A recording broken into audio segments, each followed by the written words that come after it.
Da, da, da, da. It's Tony Mer, on tea time. And there we are. And here we are. Yes, it hurts. Yes, I'm still reconciling, grieving, trying to get over what happened last night. But we have a job to do. The job comes first and foremost. The tea time comes first and foremost. The tea timers come first and foremost. So really, I'm doing my civic obligation by being here and rewatching what was the Super Bowl last night. Before I get into what we are doing, let me tell you what this is. What this is that you're watching, because if it's your first time here, you know. If it's not your first time here, you really don't know. So let me introduce you to this little corner of the internet that you found. This shit right here, this shit right here, this shit right here, this is Tea Time. And I'm your host, Tony Murr. And if you are a fan of football, if you are a Seahawks fan, if you are a Patriots fan, if you are a fan of Bad Bunny, if you thought his performance was a disgrace, if you thought it was the best thing in entertainment, if you thought the NFL is ruined, if you think the NFL is back, I don't care which side of the fence you're on, what type of person you are, if you are watching this shit right now, then you are officially teed up. We are teed up around here. What I usually do, what tea time usually is I'm picking a game and I am the broadcaster for that game. It's like an alternate broadcast where picture the Manning cast. If you're a football fan, picture the Manning cast on Monday Night Football. I'm being the alternate broadcaster and bringing you a new style of sports that you've never seen before. All you know is that you like it, that you enjoy it, that you want to be a part of it. What's up, Mikey P? uh, Thank you, thank you. It's a mixture of coming back. It's a mixture from coming back from an illness, and also just what the game did to me yesterday. There were some screams, there were some yells, and this is what the aftermath is. Um, so what I usually do is I pick a game and I'm commenting, live reacting along with it. And during football season, what I was doing was every Monday night game, every Thursday night game, I was doing the NFL playoffs. I foregone, I don't know what the correct terminology is, if it's past tense, present tense. I did not do the Super Bowl yesterday. One was for selfish reasons. One was because my family has a great Super Bowl party, and it was hard to miss that up. But also at the same time, there's so much shit going on in the Super Bowl. Who's really gonna be finding tea time? I don't mean to put myself down, put down the program, but I just gotta call a spade and be a realist about this. So what I decided to do, what could be different about this, is we're rewatching the game from a different perspective. So if you don't know, I'm a Patriots fan. I'm from the New England area. I live in the Boston area more specifically. So grew up watching this team, grew up loving this team, still love this team. And it was an absolute treat to have our team in the Super Bowl. We were one of the worst teams in football last year. We had a top 5 draft pick. We were 4-13. We were a laughing stock. No one wanted to even come to New England. But 2 people changed that around. One being our quarterback, Drake May. 2 being our coach, Mike Vrabel. Turn this team around, 2nd seed in the AFC, make it all the way to the Super Bowl. So there's mixed feelings when you get to this point, because one, this is a season from heaven. We weren't supposed to be, we were not a Super Bowl contender. You can ask any of my friends what I thought about this season, what my hopes and expectations were. And all it was I just wanted this team to be entertaining. I want to love watching this team again. I hated watching this team the past 2-3 seasons. They weren't fun. They were stale. They were stupid. They didn't make any of the right plays. And you would end up hate watching them. You would watch them and think to yourself, I don't even enjoy what I'm watching right here, but you're such a fan of the team that you're not going to miss out on watching your team. Still watch them every given Sunday. So all I wanted was to have was an entertaining team. I got that, then some. I loved watching this team. We kept winning. We played offense great. We were a well-coached team. We had fun players. Stephon Diggs, Ramondre Stevenson, Christian Gonzalez. These are all guys that I loved and loved watching. So there was a part of me that's grateful for even being in the Super Bowl. We shouldn't have been there in the first place, so it was all gravy just to have a chance to play in the Super Bowl. But we're going against a set Seattle Seahawks team that, as the Seahawks or as the playoffs were going along, people were coming to realize this is the best team in football. This is the best team in the NFL, and they are better than the Patriots. And I was thinking, my two thoughts were we are probably going to get smoked. We're probably they're a better team than us top to bottom. I think our quarterback's more talented than theirs, but the rest of their team makes up for it. I thought we had a coach that had been to the Super Bowl before as a player. I thought that we had that on our side, and also this season's been so magical. I just thought maybe the magic will continue. But from just everything that I know about the Patriots team and how we looked in the playoffs, up until the Super Bowl, and that Seahawks team, I knew we were outmanned. I knew we were outmanned. And if you're a T-timer, if not, let me tell you what I do. Going into each week of the playoffs, I was previewing the playoff games on Madden to see where our betting should lie and give us a little preview as to what's going to happen in these games. And the Madden simulation was pretty much spot on. There was a lot of things that happened in that Madden simulation that happened in the Super Bowl, and that's why we do it. I mean, let me list off some of the things. So the final score, I have it written down. If you don't know, go to my Twitter right now because you're wondering, are these like, is he just pulling this out? Yeah, no, I did this before. It's all documented. Okay. The final score of the game was 41-30 in favor of the Seahawks. If you watch the game, it was a rout. There was a defensive touchdown by the Seahawks. Didn't put this on the spread, but there was a defensive touchdown by the Seahawks. Also, Kenneth Walker ran all over me. I could not stop him, no matter how hard I tried, and he ran all over the Patriots yesterday. I think he might have been the Super Bowl MVP in the simulation as well. So let me tell you some other things that happened in the game that also happened in the Madden simulation, also happened in the Super Bowl. Second half points greater than first half points. It wasn't even close. There were 9 points in the first half. There were 33 points, I think, in the second half. That was my favorite bet going into this. Drake May over 225 passing yards. A lot like the simulation, what happened was he had basically no passing yards, and when the game was out of reach, Pat statting. Basically, they're letting everything go. They know that you're not really in this game. He had almost 300 yards passing yesterday, so you can look back and like, wow, maybe he had a good game. No, he did not.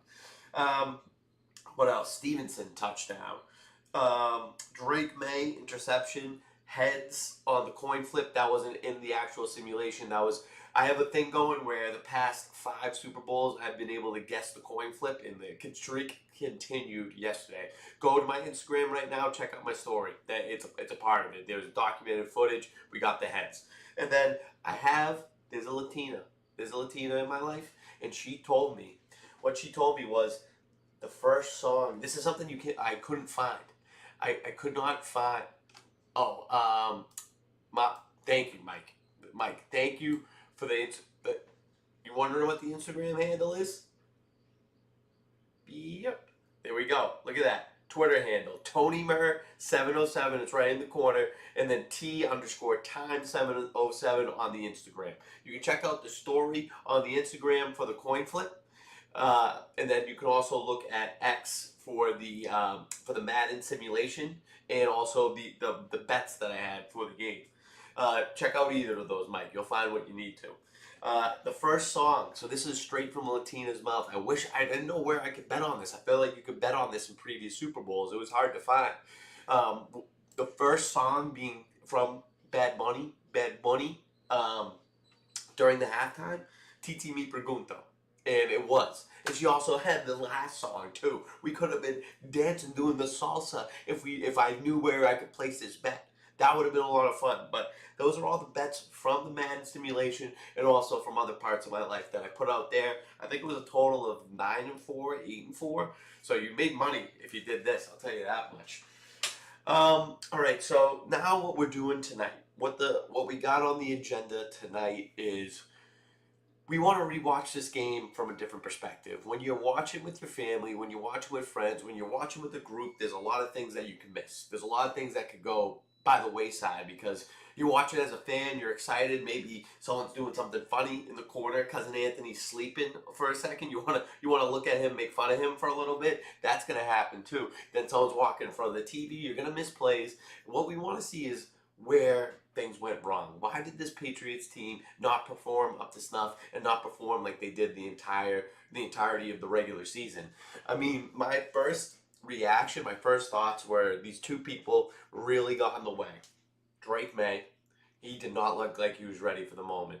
He had a bunch of time in the pocket. I mean, yes, they were getting pressure, they were getting sacks, but a lot of them were almost self sacks in the fact that he had time and wasn't getting rid of the football. Also, he's looking across from the line of scrimmage and seeing it looks like there's going to be a blitz. He wouldn't stop. Wait a second, make a call at the line. He would just hike the ball hastily. Next thing you know, they're sacking him. So he was not ready for the moment. I don't think people will say it was his shoulder. I don't think if you watched him throw the ball, it did not look like the shoulder was really an issue. I didn't see that being an issue. He had some great balls out there, but a lot of miscues, a lot of holding on to the ball, a lot of indecision. And then the other guy, another young player on our team that was not ready for the moment, Will Campbell. He got ran through yesterday. It was like Bonnie Blue absolutely ran through on the left side of our offensive line. And because of that, our offense couldn't really get anything going. I want to throw Josh McDaniels in there too because I think he had a really conservative play call at first. Um, let me see. All right, so I mean, we got a different perspective. We had a different perspective. Mike thinks it was the shoulder. I don't think so. But to each his own. And this is why, you know what? This is why we're watching it. This is why we're rewatching it because we get to see a little bit more. Was it his shoulder? And what I was saying was that Josh McDaniels, I feel like deserves a little bit of the blame as well because we almost had to play conservatively because of how good their defense was playing, but I felt like if we started the game on a different note, we could have had them on their heels a little bit, but they were in attack mode all game. They were all over our asses. I want to give a shout out to who played the best on the Patriots yesterday. The defense was great. Christian Gonzalez played almost a perfect game. He was so good out there. Our rookie cornerback, 31 Woodson, he made great tackles out there. He was making tackles in the open field against Kenneth Walker, seemingly the hardest guy to tackle on their team. I thought Milton Williams broke up a lot of plays. Those guys, and I thought Carlton Davis played really good as well. So these are my thoughts going into this. I'm excited to kind of parse through it and see, okay, what happened here, what could have changed.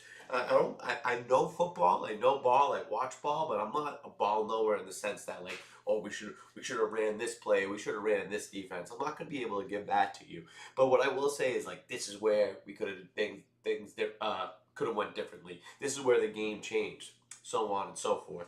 I'm not going to do this for the whole game because the commercials, they kind of lose their luster as it goes, but I think we're going to do some commercial reviews as well because everyone likes the commercials and usually that's when everyone starts talking is between the games, between the whistles when the commercials are going, so I missed a lot of those yesterday. Want to see what the first ones were. How's the audio sound? Do we sound good? All right, so what I need to do too. So I can't have the live scoreboard because it's synced up with the live game. So that's not going to work, but just to keep you all in the right spot, I'm gonna get the old manual scoreboard going again. So you know where I'm at in the game. You know I got to get the right colors.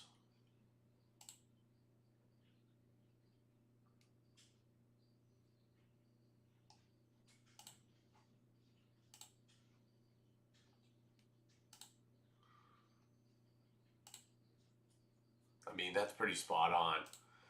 Tell me how spot on that is. That's a good color scheme. All right, let me get the Patriots. New England 0, and then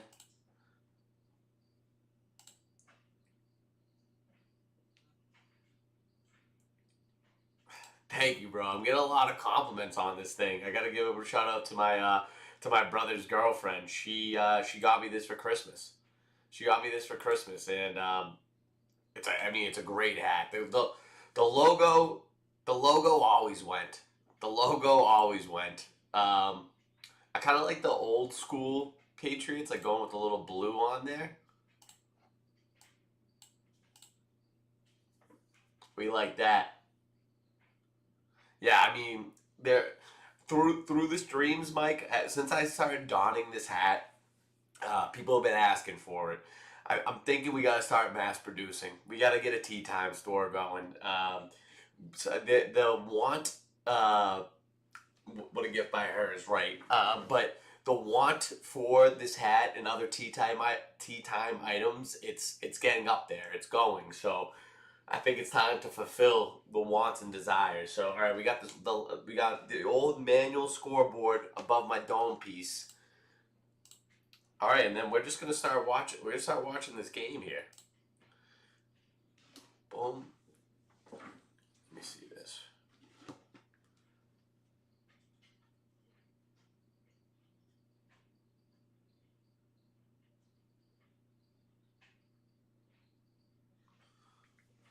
All right, so we're gonna start, and I mean from here on, I like what you're cooking with today, Mike, and go Oregon. I will actually request, Mike. I'm not gonna look at any Oregon scores tonight. I request that I don't want to know. No updates, please. No updates, please. Let's just let the chips fall as they may. Once the stream ends, I'll check, and then you'll get a live reaction. All right, that might be worth staying for. Without further ado, let's get the Super Bowl going. Special presentation. All right, let me lower the volume here so I can hear myself think. I mean, this shot of the Bay Bridge in San Francisco, that was a really good. Yeah, I think this was the exact shot that like everyone stopped and said, "That's a really good shot. That's a really good view." Let's see, Steve Largent raising the flag for the 12th man. How come they get to have a 12th man? Oh, okay. Then we got a little bit of something on our side. We're ringing the bell. Matt Malcolm Butler, who made so this was where I felt kind of conflicted because he was a Super Bowl hero in zero all within his career with the Patriots. Obviously made that game saving play for us to win the Super Bowl against Seattle before, so I understand why they got him, but I don't know, there's a lot of mystique around this, but people wonder what happened to him during the Eagles Super Bowl when Nick Foles threw all over us and we could have used a good corner out there. He was benched.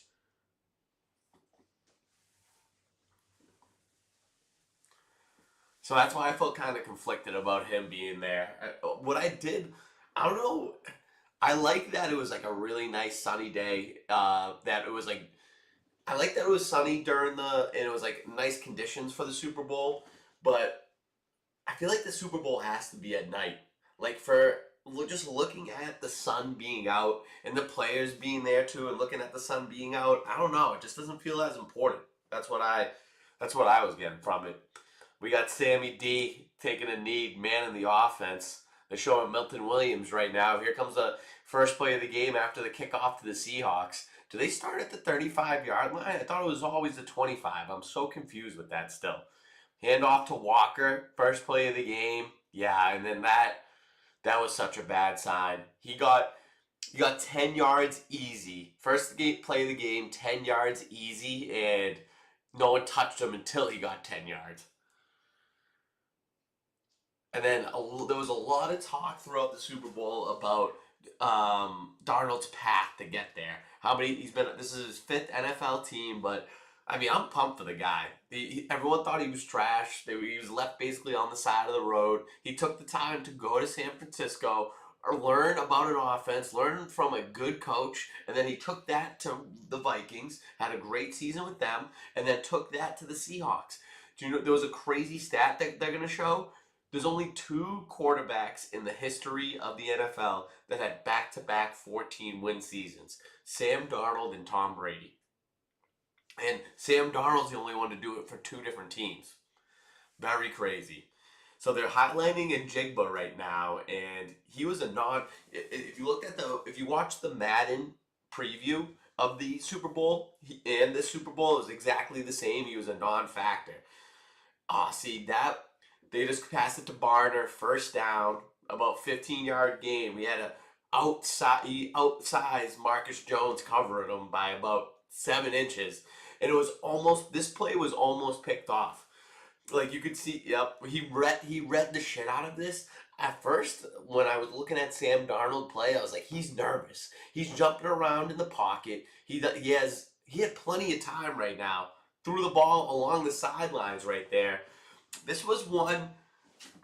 So this was a throw to cut on the sidelines, and I thought he was. This was like the first big play of the game. And like it seemed like he was juggling it. I don't think he had like clear possession throughout that. I thought that was worthy of being overturned. The thing is, too early in the game to throw a challenge flag. They got to snap off real quick. Darnold with a ton of time. He's kind of dancing around in the pocket. Had a ton of time, just airs it out to the back of the end zone, just throws it away. So we're 2 minutes and 10 seconds into the game. Seahawks are already into field goal range. I still have a lot of hope at this point. I'll tell you how I feel at each one of these moments. There's still a lot of hope in here. And if you were at the Marullo family party, Super Bowl party, the chants are going right now. The chants are absolutely going. And they don't have anything to do with the game. Everyone was fighting for a piece of the couch, and so many people were crammed in. And we were chanting, "Someone's gotta go. Someone's gotta go." And people who aren't typical. Well, there were people there to say like, "All right, guys, enough with the chanting. We need to be watching the game. Try to hear the sounds of the game." And our family, if you know anything about our family, we'd rather get a chant off than anything else.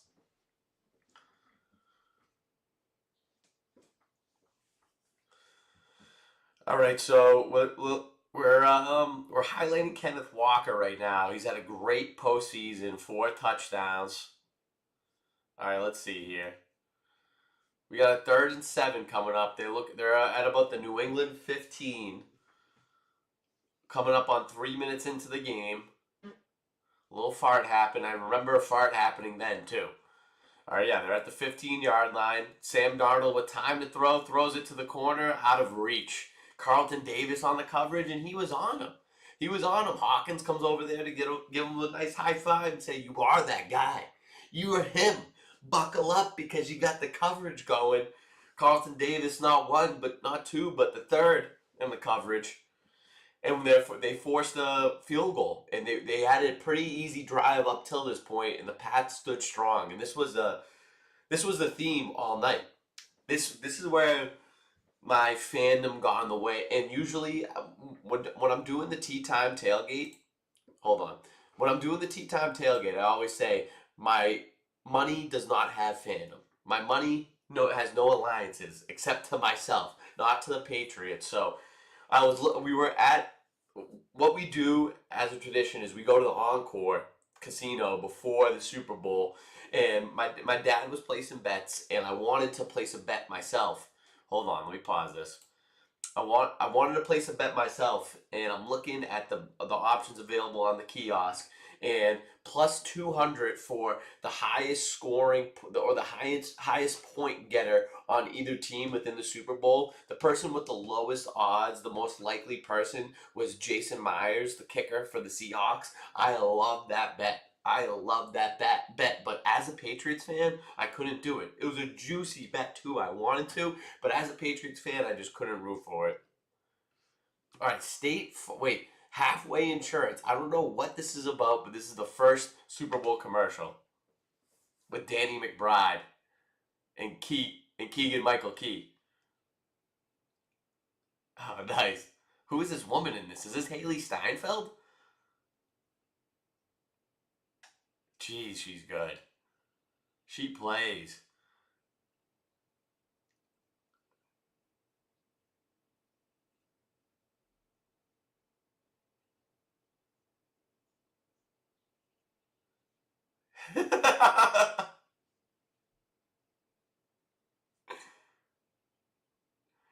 Halfway there. Halfway there insurance. This is actually a great. This is actually a great commercial. I'm laughing about this. Can you tell that I'm laughing? State Farm, of course they get the first commercial. I'd give that a solid 8.5 out of 10. All right, now we got a throwback. Oh, the guys from SNL on this commercial.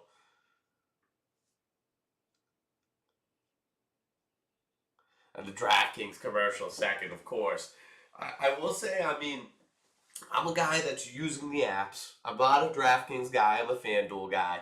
But what I'm like, I don't like how advertised it is. It's too much, and too many people are getting in on it. It's getting a little dangerous, and the betting mindset, the gambling mindset, is moving on to other parts of the world. Basically, so how about like Kalshi, Poly Market? You're able to get to gamble on events that may or may not happen. Another thing too is on Coinbase, on Robinhood, on investment platforms, you're able to now gamble on those same platforms. So the platforms that are advertising themselves, that are touting themselves as financial, these are financial helping companies. They're also you can also gamble with that same money that you're investing in. That type of mindset does not mesh for me. I think that should be two separate things. I almost liked when it was better, like I almost like when it was undercover a little bit. That like you had to go through a bookie to try to do your gambling instead of doing it through the applications, because now it's too much on the forefront. That's like what when everyone's talking about these games, they're not enjoying the game for what it is anymore. It's all about, oh, I got this parlay going, I had this going. We got to remember the essence of the game. Yes, you can have fun. Yes, you can gamble, but it's not all about your bet. I think you got to find a middle ground there. And I'm talking about, like, I'm looking at the man in the mirror sometimes because I could be that guy. I could be that person that's like, oh, I missed that. Like, why do they got to do that? So it's like, remember what you're watching for. This is the Super Bowl. I like the fact that people want to get in on it and care about it more, but there's a time and a place, and know just how important it is in the grand scheme of things. All right, now we're kicking it back to the Patriots. Jermichael Hasty, I think that's his first name. A decent return, 3-0. Oh wait, I gotta update my scoreboard.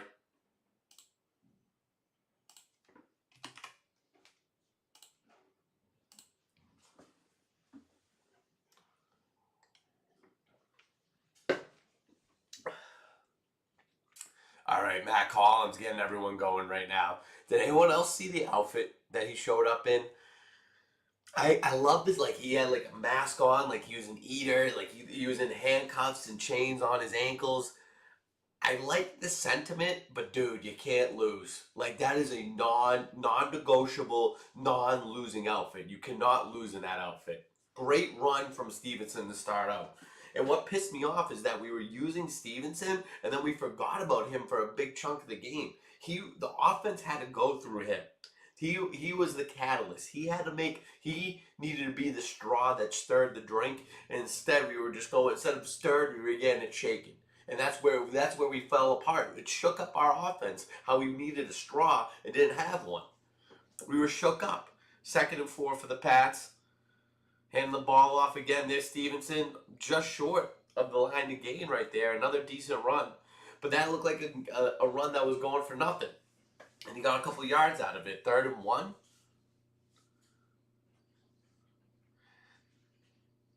All right, so we're 4 minutes into the game. They're touting Stevenson right now that he's been the guy in the playoffs, and he absolutely has been. Henderson, our rookie running back, he has not. I mean, he had a couple good games in the regular season, but I don't think he's that guy. Like whenever you'll see a couple plays with him. He had a couple good plays in this, but he also had a couple plays where that's not how a running back runs.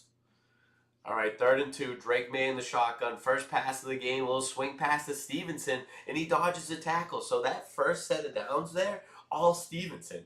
And that's like, that was nice and easy. Have everything out in front of you. Ah, man. So everything's looking okay right now. We got our first down of the game. Oh, and they're already saying how Will Campbell looks shaky. Let's watch this again.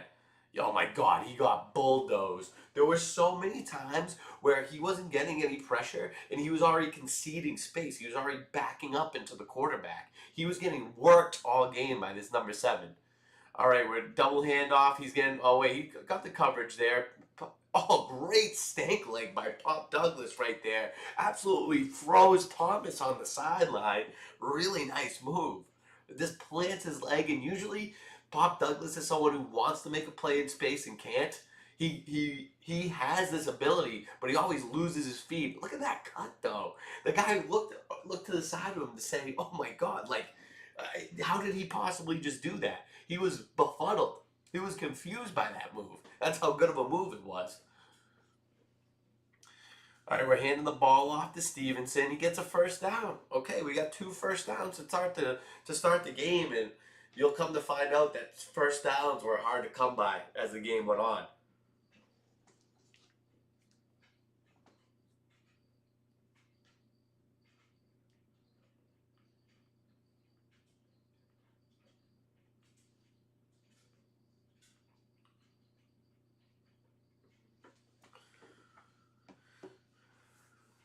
All right, so we are at the 45-yard line. I don't think we get much farther than this.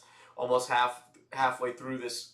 Oh, see, oh my God, man. So this was that was Will Campbell getting worked, but also Drake May not able to make a decision. He's rolling out. He has no one open. You feel the pressure at your back. You take a bad sack, throw it away. You have the legs to get away and throw it away. So look at this. Will Campbell, he's conceding space and he gets worked. Absolutely thrown back towards the quarterback. Look, he's already working back towards the quarterback, and there's no strength. People are meeting him with a full head of steam. He's not meeting them, they're meeting him. He's not even putting his hand out to shake their hand. They're already extended waiting to meet him. All right, Drake May stepping up. He's running the ball. Oh, great tackle by 3 out in space. Minimal gain when Drake May had some space to run. 7:55 left in the first.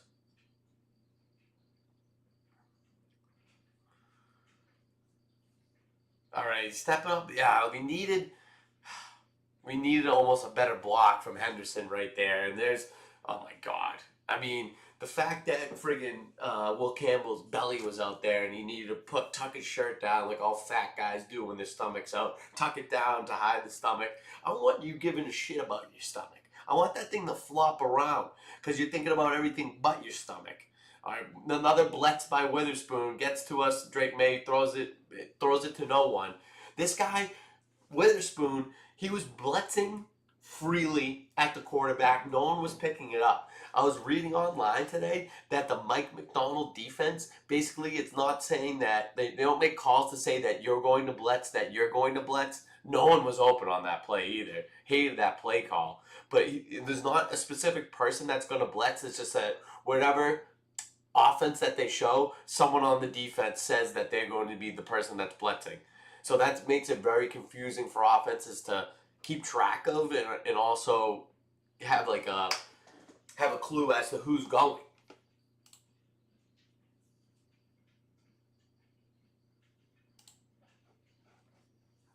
All right, we're punting it to Shaheed there. Yeah, and he gets it at the 10-yard line. All right, 7-11. Get your Slurpees out. 7-11 left in the first quarter. All right, now we get to skip the commercials. How nice is that?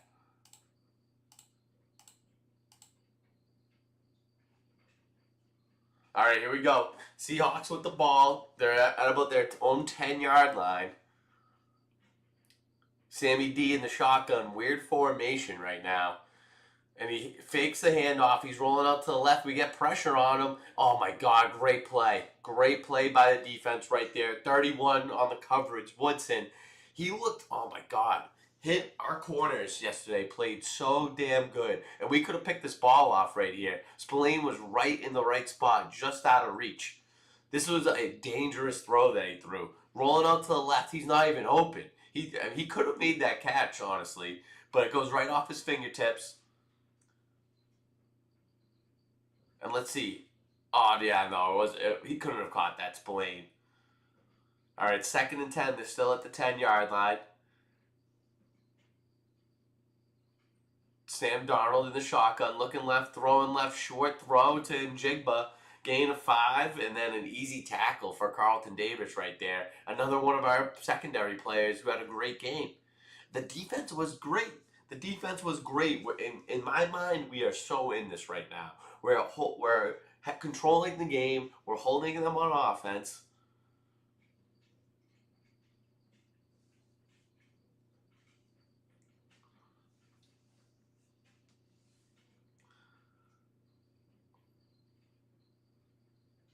All right, Sam Darnold back in the shotgun, 3rd and 6. Barter in motion. I think this play goes to him. He's looking left. He steps up in the pocket. Couldn't get the tackle. He's got a ton of time. We get pressure on him. He throws it. See, there was so many times where we got pressure on Darnold, and he was looking like Michael Vick in the pocket. He was evading tacklers. No one could get him down, and I'm not sure why. And this was a throw that he just threw it out of the hands of Njigba. No one was in that portion of the field. That could have been a 90-yard touchdown. That was so close to being a touchdown. 21 misses the tackle, and then we get pressure on him again. Okay, so we get out of this alive. They're punting it to us again. 6:15 left in the first quarter. All right, and see, that's how confident Marcus Jones is at catching the ball. But that's a one where, like, why even risk it? Just let it go out of bounds. All right, now we get to I love that we get to fast forward through commercials. All right, so actually, this is a commercial worth talking about. The Roman commercial with Serena Williams. This is another, so if you know me by now, I get some gripes. I can have some gripes with certain things. The weight loss medication. There's a time and a place. There's a time and a place for this shit. If you're someone who's morbidly obese and you really need to get a head start and start losing some weight, I'm fine with this. But if you're someone like Serena Williams, you are a fine-tuned athlete and you just want to be going from jack to less jack because you're not playing tennis any longer, I don't think you should be touting this as an athlete, as a person of your caliber with a lot of say, with a lot of people that are going to listen to what you do, because people are going to think to themselves, Serena Williams, she wasn't even that fat. She wasn't fat at all. Why is she using a weight loss drug? This doesn't make sense. And then they look at themselves and they say, you know what, I'm not that fat, but Serena Williams is doing it. She's a professional tennis player. I need to use a weight loss medication. That's where you go wrong. Serena, you already have enough money. Your boyfriend or your husband invented Reddit. You guys are swimming in dough. And I don't really get why you're going on a limb for this. I don't really get why you used it to begin with, and then to be touting it. It seems weird to me. So I'll leave that be. Well, I won't leave it be, but I'll leave it right there.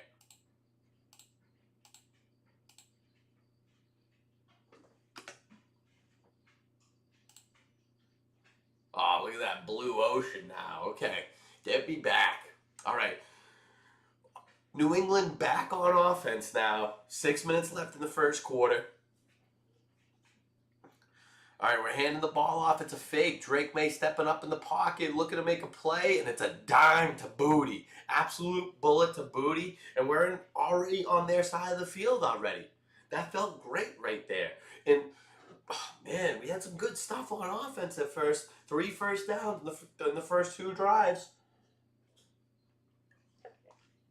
Notice how I'm touting and bragging about first downs. I'm happy about first downs. That's how little the offense had going all day. Look at that. That's great right there. And none of our receivers really had any action. And so, offensive line, a bunch of turnstiles right there. TSA, just make your way through in an orderly fashion to the defensive line is what the offensive line did right there. And Henderson, give me a break. You're a running back. When you get that ball, go forward. Go hard. Give me that next octane. Instead, you just go like this. You sit right there and just look, oh shit. Oh shit. This is why you can put Stevenson out there. Because, like, a running back's natural instinct is put your foot in the ground and go. Instead, he's just like, 2nd and 14 now. Drake May set the pass, little swing pass to Henderson. And that's just making a decision too quickly. That's like turning in your test. You got your test, and then you don't even know all the answers. You don't even know all the questions. You just go A, B, C, D, and turn it in so you don't want it to deal with it anymore. But you got to survey the defense a little bit. This wasn't even really open, but it's an easy pass you feel comfortable making. A little seam route with Hooper. And that's him feeling pressure early and having that stay with him. He wasn't able to forget about the pressure that was getting to him. 3rd and 15 now. Drake May, and he takes a sack and like just looking hesitant, dropping back in the pocket with no real plan. And Witherspoon with another sack. I mean, he didn't get the sack, but he got the pressure, and then he came with the sack this time, ended both of our drives. Look at this. So that's such a well-timed blitz. Such a well-timed blitz. And if you're a good quarterback, you can see that in the corner of your eye and know you're going to make a decision quickly. And look, he's just waiting. 2 sacks already on our quarterback. 3:30 left to go in the game, or in the first quarter, rather. All right, Shaheed trying to make a return. Great tackle by 24. I remember this moment. I was feeling good. This is where, what I'm going to have to admit, this is where the game kind of went, or the crowd involvement kind of went sideways. This is kind of typical for our family. Is like we can come in hot. Game's about to start. Everyone's chanting. Everyone's excited, and we need something to continue to stimulate us. This game, this 3-0 game in the first quarter, that's not doing anything for anyone. No, we're losing the excitement. We're just thinking, when is something going to happen in this game, and nothing was.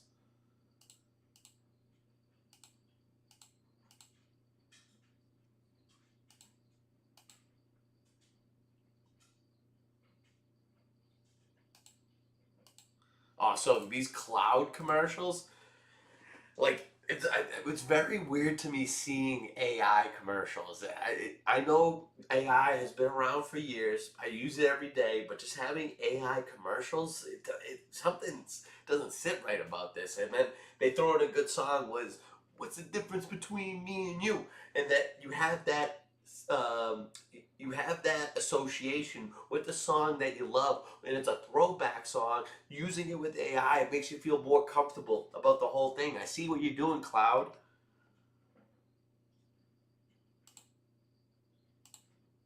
All right, we're going back. Wow, is that was that our defensive coordinator? Was that our defensive coordinator? This guy is wearing his hat absurdly sideways. It's like this.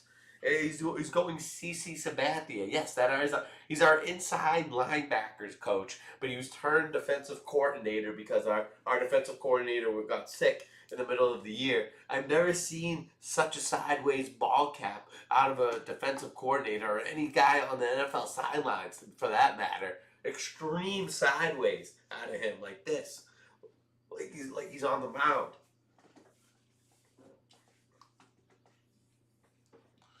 All right, so 3-0 Seattle, 3:29 left in the first quarter. Seattle with the ball, handing it off to Walker, and this is a positive sign right there because they've been able to run so easily. Anytime that you ran right into the line of scrimmage, you got nothing.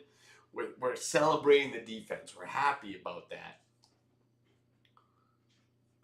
It looks like we're gonna have a defensive football game, Collinsworth said, and he was right. It opened up.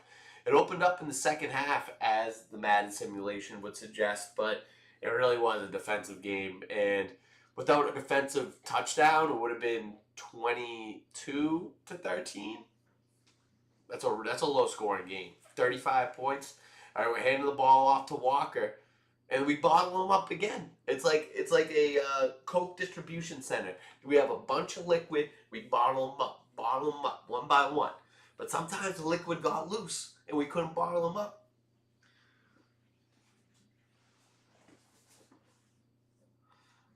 All right, we get the air horns going in Santa Clara too. The we're starting to feel a little like home. 3rd down. Are we in Foxborough? 8.7 points allowed per game in the postseason, the fewest in the NFL. That is pretty crazy. 8.7 is crazy. And Darnold with a lot of time to throw, and we had him in a 3rd and 7 situation, looking like we could get the ball back. And then there's so many times where he had the option for an easy check down, and people are so sluffaluffagus off of that check down pass that they can just turn around and go for a first.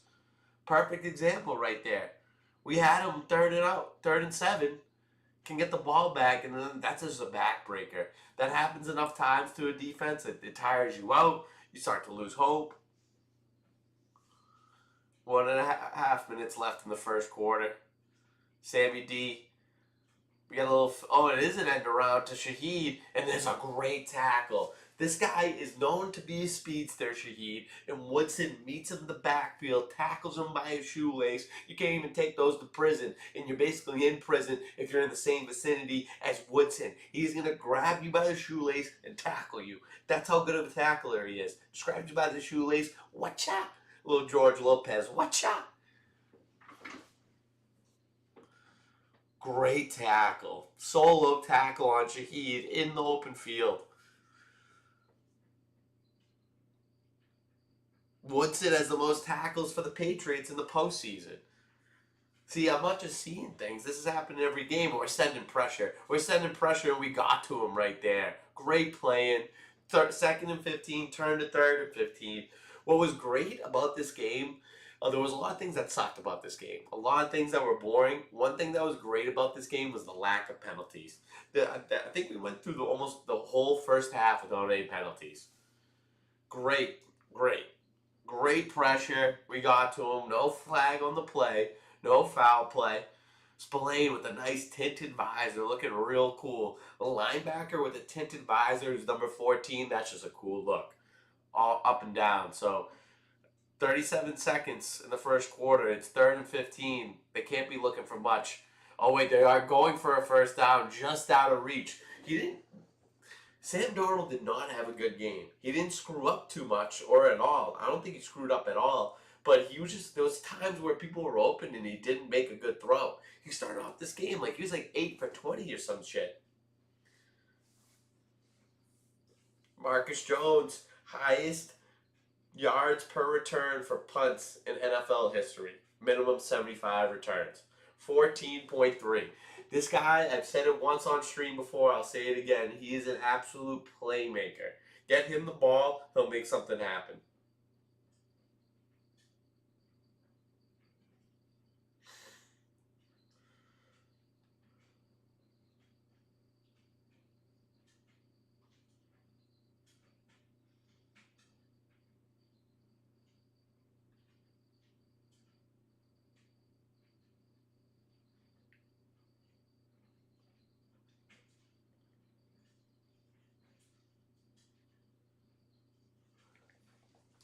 John Bon Jovi, the known Patriots fan, and then Jay-Z.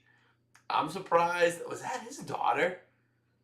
All right, okay, Bieber's there, Sandler's there. All right, so before I make a comment,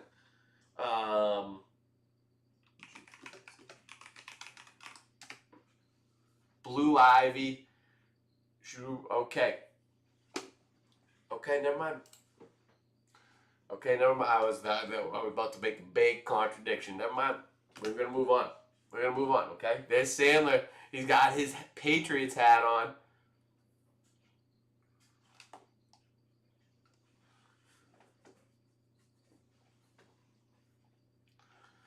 All right, Drake May. He's under shotgun. Handing the ball off to Stevenson. Great piece of running right there.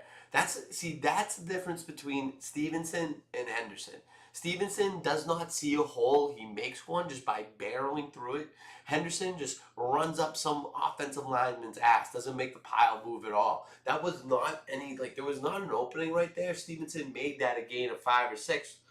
All right, it's the end of the first quarter. Can we do a horse race? Let me see if anyone's in the chat. If you are in the chat, we're gonna give it a minute. If you're in the chat, let's do a horse race. We have not done any horse races in February. It's almost been a lost art, the horse race. Let's bring him back. Riley, he was the horse race winner for January, what the prize was then was a $25 bet on the Super Bowl. We put it on Cooper Cup based on the Madden preview. Didn't work out. Cooper Cup had a good game though, just didn't get a touchdown. What the prize will be for February, that I'm unsure of. I'm willing to hear it out in the chat if anyone has some good suggestions. So you'll be getting this prize in March. Hopefully the weather will be turning then, because right now it's abysmal. It's been cold, it's been dark, it's been wet, it's been snowy, it's been all the bad things. But March, things are going to turn around. All right, so I mean, I think that's wow, look at that. Look at the hair. Woo-hoo-hoo. All right. No, we'll move on. We could do a halftime horse race, right? We'll pause Bad Bunny for a little bit. All right. So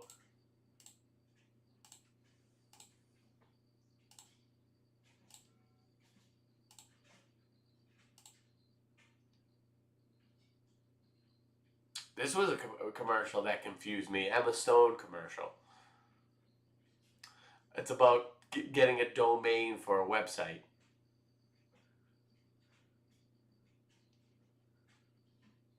Get your domain before you lose it. Squarespace. Good commercial.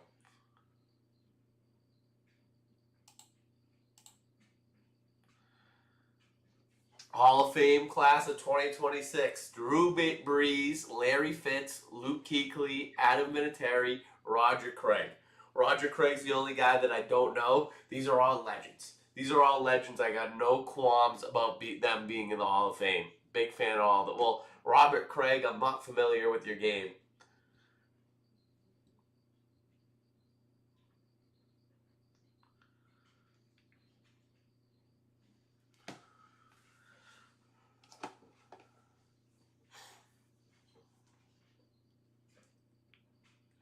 Darnold on the sidelines.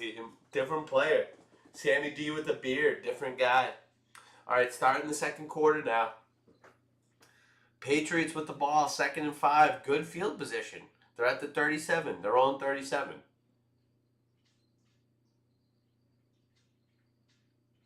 Here's a shot of Rabel trying to dial something up. We need some sort of dialage. Get that phone out because we need a dial of some sort. We're faking the handoff. Quick throw to Henry. Oh, he got hit hard right there. But that was an off pass. He could have caught it. But that was a misplaced pass by Drake. None of our pass catchers could get involved. Look at that. That's a duck. And so if we're looking at it from the angle like this guy was potentially hurt, that throw showed it. That throw showed it. That was an absolute duck. That's a 10-yard pass, even less than. Couldn't get it on the money. He's 4 for 6 at this moment for 34 yards. Hasn't, not bad stats, but if you're watching the game, you know he's not playing well. 3rd and 5. Man, this is such a pivotal down. And we're handing the ball off. I hated that play call. I understand what the play call was, though, because I think if we made that a 4th and 1, 4th and 2 situation, we're going for it. I think we were trying to see if that was a 4 down, if that was a 4 down back or not, or like if this was 4 down territory, and them getting no yards on that, they snuffed that out. That had no shot. And that was a little bit like, hey, we're not really trusting our quarterback right now. I would have loved some bootlegs. Get him out in space. Yeah, that was. I'm glad, Mike. You had a good day for yourself if you're remembering that specifically, because yes, that was not.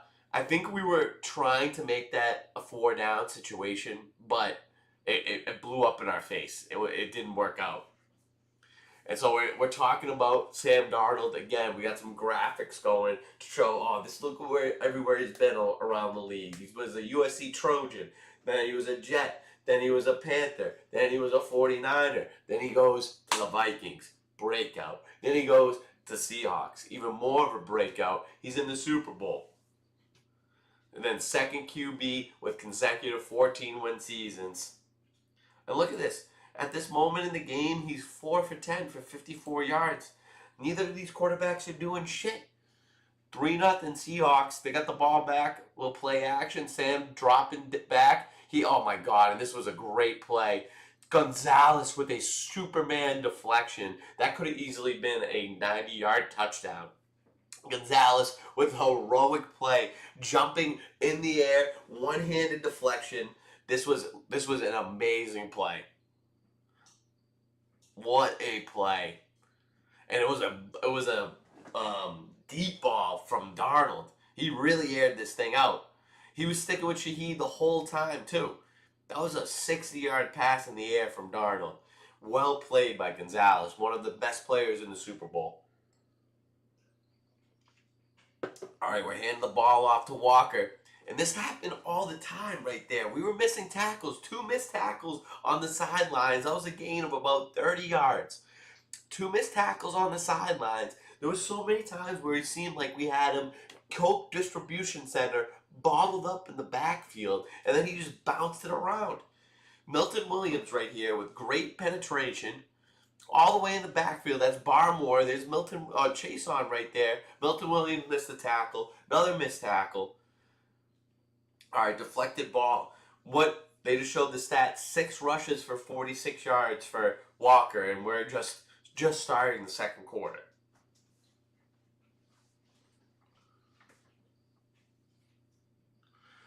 13-34. This guy is from Memphis. Something about a running back from Memphis, and your name's Kenneth. That guy's going to be a bruiser. That guy knows how to find a first down. Darnold handed the ball off to Walker again, and a little bit of hesitation, finds room, and this is about a 30-yard gain again. And the thing was, so he played it patient behind the line of scrimmage, waited a second, found his lane, hit it hard, and was gone.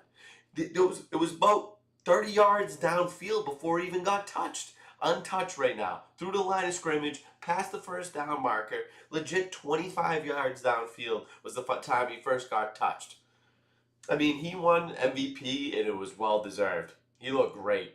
He looked great yesterday. 7 rushes for 75 yards. Over 10 yards a carry is what we're talking about at this point. They're in the red zone right now. Another one right there. Great tackle by Woodson. Great tackle by Woodson. This guy's been the hardest guy to tackle on either team, and he's making solo tackles in the backfield by shoestrings. That was another one of the same plays where we have him bottled up in the backfield. He misses the first. We missed the first tackle, and then Woodson, it looked like he was going to miss the second one too. This is a great. This guy. He's 25 years old. He could easily be 50. He has a cinder block for a head, a huge head, a very squared head. All right, 12 minutes left in the second quarter. Still 3-0. Sam Darnold looking right, throwing right, Chase on with the pressure, and he had him throw it. He threw it off the back of one of his linemen. They're debating whether it was a fumble or not. It wasn't. He threw the ball. Great pressure by Chase on. Another defensive hero for the Patriots all season. Great pressure. He was our best edge rusher. Best guy getting pressure on the quarterback. Untouched to the quarterback. Affects the throw. Boom. That was a split second away from being a fumble. He just was able to get any sort of mustard on it. And that was I was thinking at the time, that was like a safe play. I'm not sure if he did that on purpose, but look like you're going to make a throw, but just throw it into the back of your lineman. No repercussions there. A little pitch to the left. Does he have anything there? 31 on the tackle again. This guy is spanning all over the field. He's making tackles on the left side. He's making tackles on the right side. Both solo tackles on Walker. Man, he was him. All right, so we're getting Myers out again. This is going to be his second field goal of the game. And this is another one where they were able to kind of easily make their way down the field, running the ball, and the defense showing a bend don't break style. We stop them. We stop them before they get to the end zone. They made the first one from 33, the next one from 39. Anything less than 40, these are chip shots. It's more than a chip shot. It's like a 3-foot putt. 90% of the time it's going in. 95% of the time. And there you go, Myers. 6-0 Seahawks. We'll make that update right here, just so you guys can follow along with where I'm at.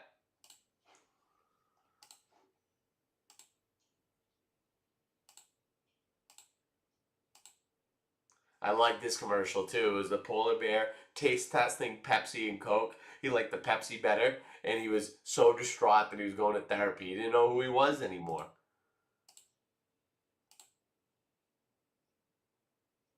Okay, back. Are we back to the Super Bowl? All right, now we're back to the Super Bowl. So 6-0 in favor of Seattle. 11 minutes left in the second quarter.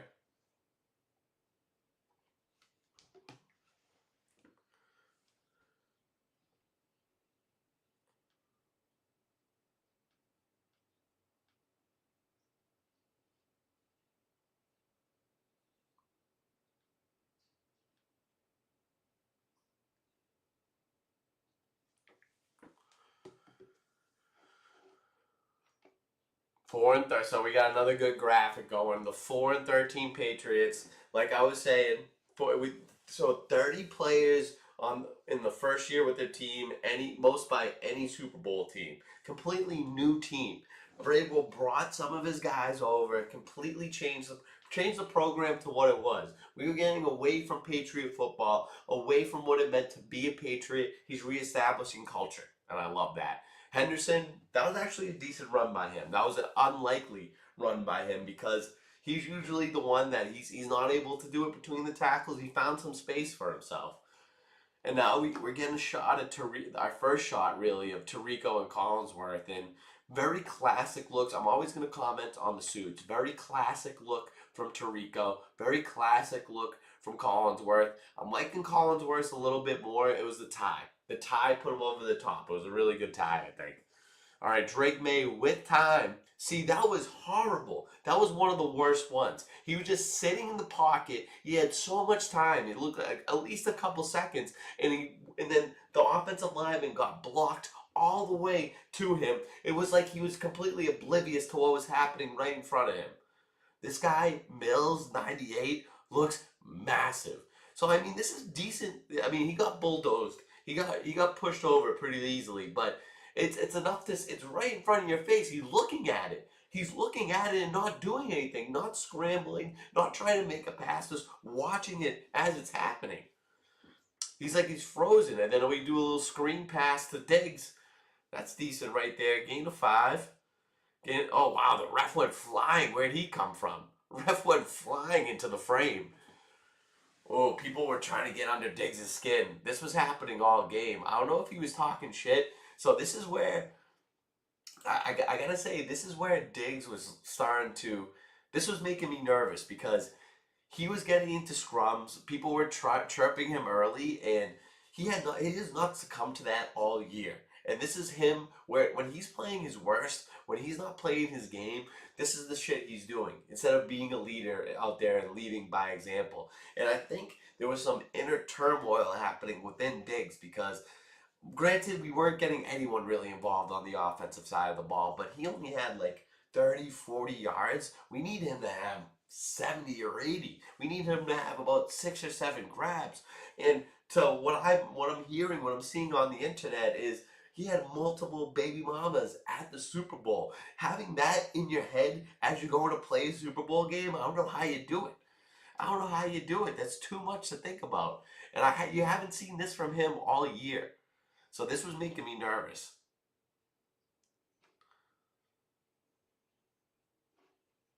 All right, so now we're punting it fourth and 12. Oh, I thought that was second down. That was third down, and that was a mere. We just need to get a couple yards back to help with the field position battle. All right, we're punting it back to Seattle. 9:20 left in the second half or second quarter. Shaheed receives it. That not a great punt right there. Behringer, the past couple games, the AFC Championship and the Super Bowl did not have good showings.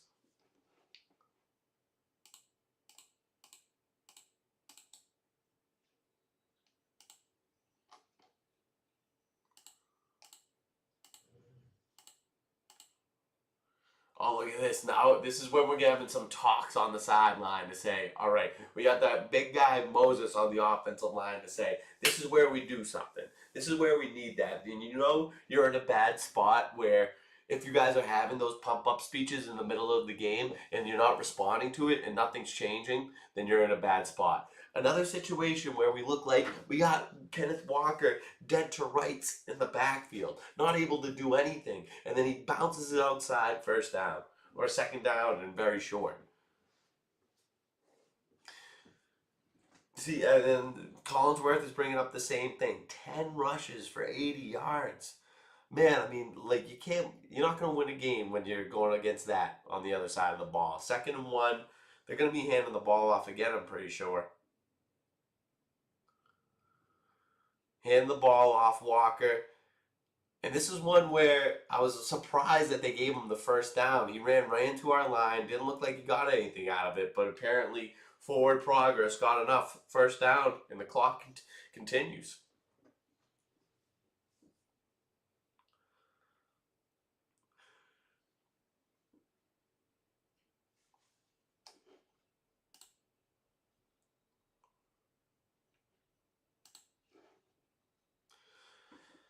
All right, we're showing Milton Williams again. I mean, he absolutely stood this guy up. It didn't look like he got the first, but when you looked at it again, he did get the first down.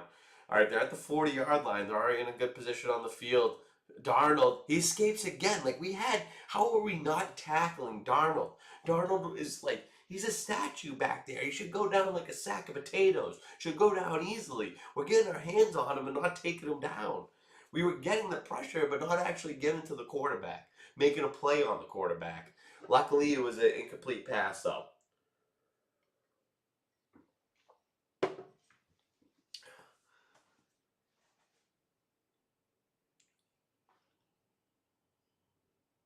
What's up with the cute water girls now? I've seen plenty of instances of cute water girls on NFL sidelines. All right, Sam Darnold back to pass, throw it to the right quickly, and it's a great tackle. Pretty good coverage by Marcus Jones. Great push out of bounds on Cup. That was a gain of about 6 or 7 on third down. We're about third and 3, I'd say.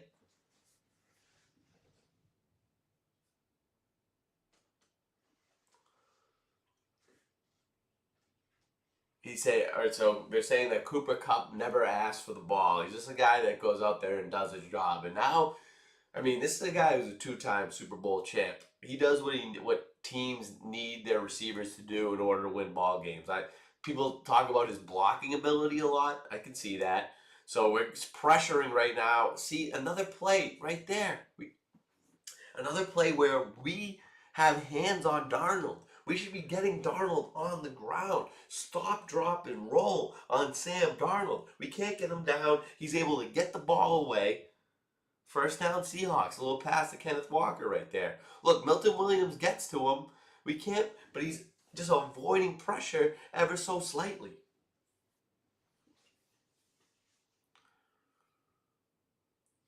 6 for 16 for 68 yards. I mean, that's not good quarterback play, but it's enough.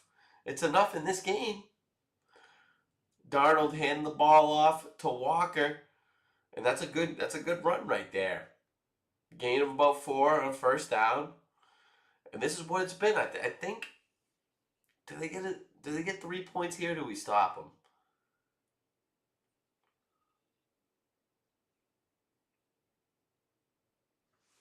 Our tackling was not very good. There was a lot of missed tackles yesterday.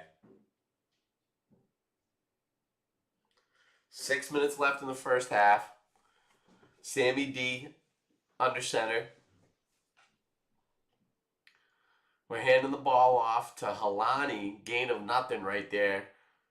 We got a 3rd and 4 coming up. Anthony, my brother from another mother. Anthony. That ain't Anthony. It's Anthony. Get it right.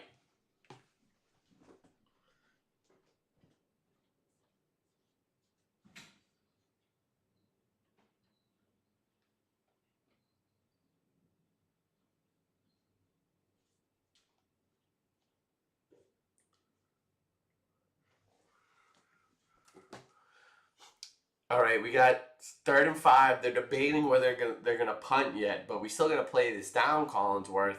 He's looking to the left, throwing left. Kenneth Walker, he drops it. Spillane was there with the big hit. That could have easily been a first down. And they were saying in this game where it's tightly defended, tightly contested, you got to punt the ball. And you know what? I was giving them shit for looking forward in time, but it was worth noting. It was worth noting because I'm pretty sure they do punt the ball right here. Look at Spillane right there. Following him. Bam. Big hit.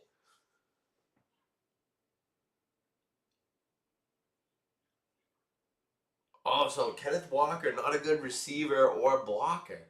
So they're not really using him in passing on passing downs.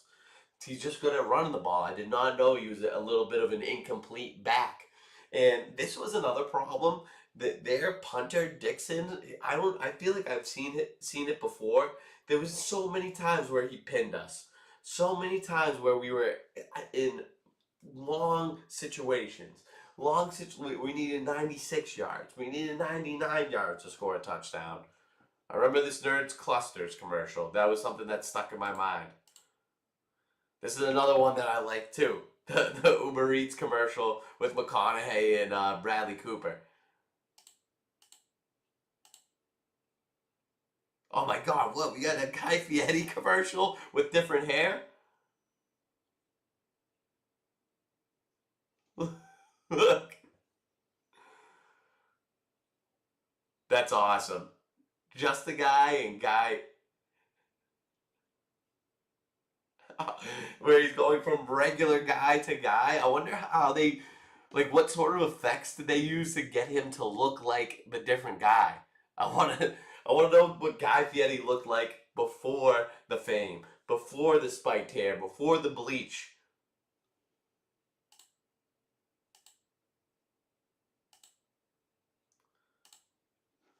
All right, so Patriots starting what at their own 2 yard line? Yeah, it doesn't look good. Maybe the 2 or 3. Yeah, it's a 2 yard line. We're lining up in the shadows of our own end zone. Handed off to Stevenson. Great gain right there. He should have got tackled at the line of scrimmage. Gets 3 yards out of that. Less than 5 minutes left in the half now. See, this is when you. This is the second speech that the offensive is having.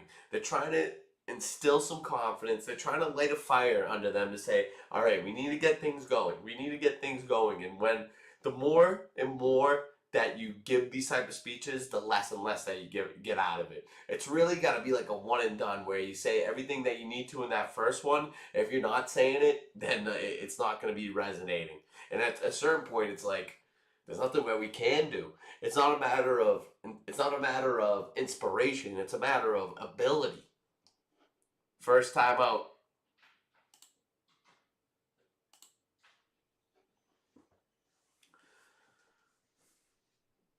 Two rookie. I didn't know we had a second rookie on the offensive line. Okay.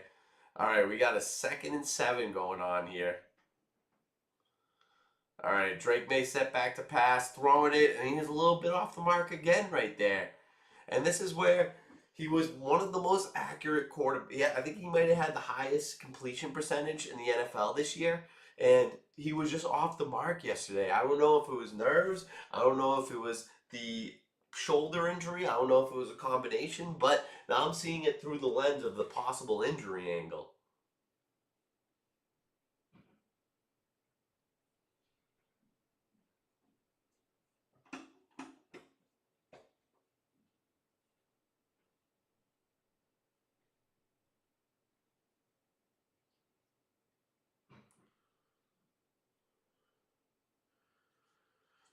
Pop Douglas first down. I think he might have had the most like he was a guy that he was lucky to catch one pass or two passes every game, and he had maybe had the most receptions out of everyone. He was finding some areas. He was finding some areas to settle into, and he's usually a guy that like you don't have to throw a crazy pass to get it to him. You just said you're throwing it to a safe area when you're throwing it to Pop. All right, handing the bat ball back off to Stevenson. He bounces it outside a couple times. A little stiff arm at the end of that. I like that.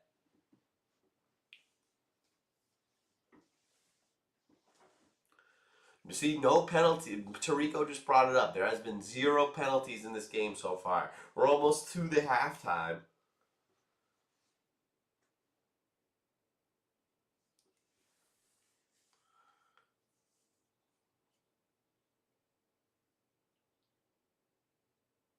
All right, we're faking the handoff. He's rolling out already with pressure. He has the yeah, nothing going right there.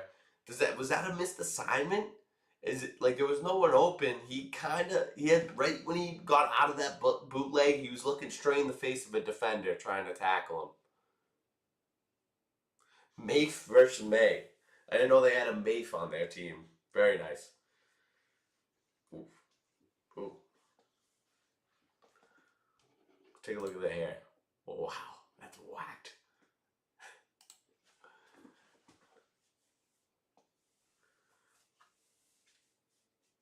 Oh my God, what happened there? Timeout.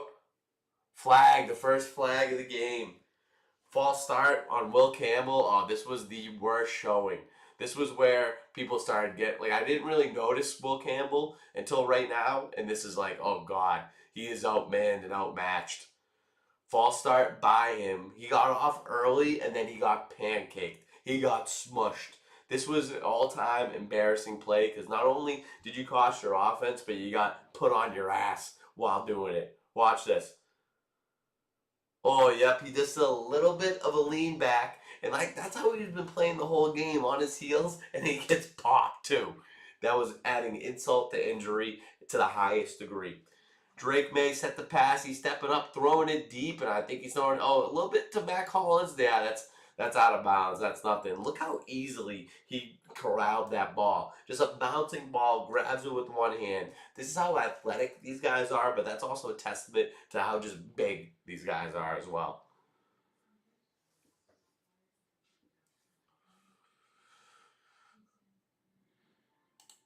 All right, we're punting it to the Seahawks. They get it at about the 30-yard line, trying to return it. He's got nothing going on really. Oh no, that was a pretty good gain right there. That's a gain of about 10 to 12 yards on that return. They got good field position. 2 minutes 50 seconds left in the half. That's exactly what you need because now you need what 25, 30 yards to get points. 250 left.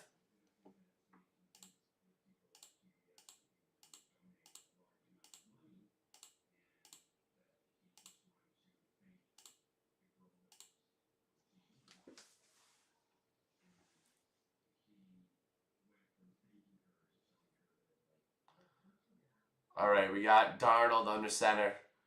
They're at the 44-yard line, 43-yard line already. They don't need much to get into field position.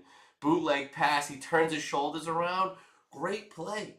See, we were getting pressure. We were getting to him, but not soon enough. He was, I mean, hitting compared to May, dealing with the pressure, he was dealing with it so much better than May. He was rolling out to his left, pressure in the face, able to turn the hips around and deliver a strike.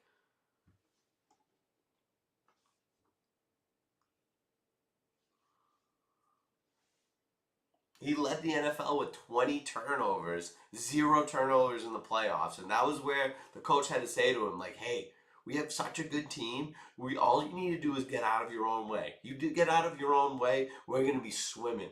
We're gonna be holding up the Lombardi. We're gonna be going back to Seattle on some buses, celebrating on a parade. I don't know what because we get the duck boats in Boston. I don't know what they got in Seattle. All right, so I think we're at the 2 minute warning right now.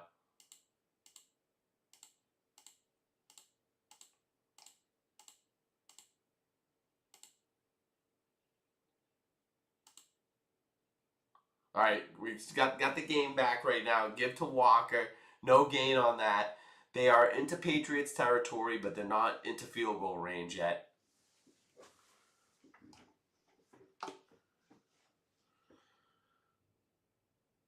Woodson on that tackle again. So I didn't know. I thought he was a corner. He's a safety. He was making all sorts of tackles. All sorts of tackles. Uh, all right, Sam Darnold in the shotgun. 2nd and 9. Time winding down in the first half. He has time, throws it over the middle, and then look, missed tackles again. Missed tackle, and then he just dives forward for another extra 3 yards. We have him dead to rights. We weren't doing the little things. It seemed like they were doing all the little things right, and we couldn't do all the little things right, no matter how hard we tried.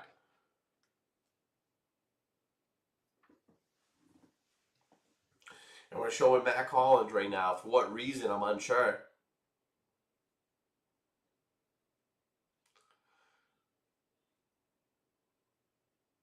All right, 40 seconds left. They're at field goal range right now. They're handing the ball off again. That's a first down. And really, I'm pretty sure they just do this until they get into field goal range.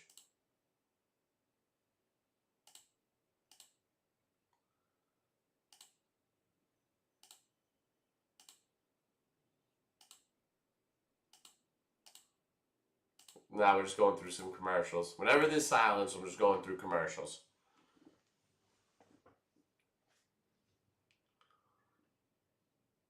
Oh, so we got a little show of where the wind is, a little right to left wind, it seems like. 12 miles an hour, they said? That sounds windy. I'm pretty sure that is windy, but it didn't seem like wind was a factor at all. There was a many field goals kicked in this game. And then there's Sammy D with a ton of time to throw, and he throws it to Cooper Kupp for a gain of 6 or 7. That's all they need. Another timeout.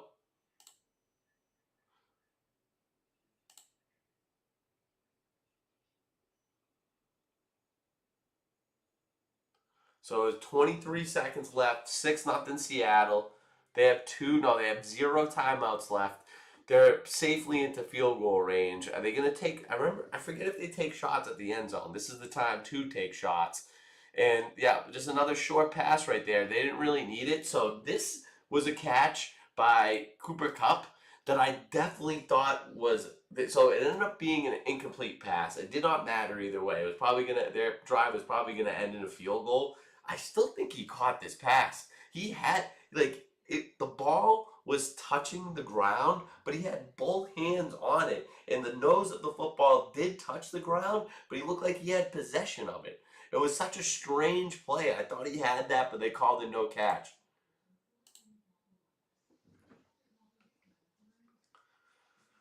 All right, 10-second runoff right there.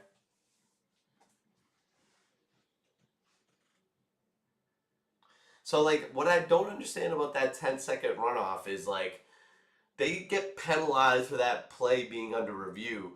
If there was less than 10 seconds left, would the half just be over? Like, could they say, okay, we don't need a review right there. We'll concede and say it's incomplete so we can kick this field goal and not run off 10 seconds?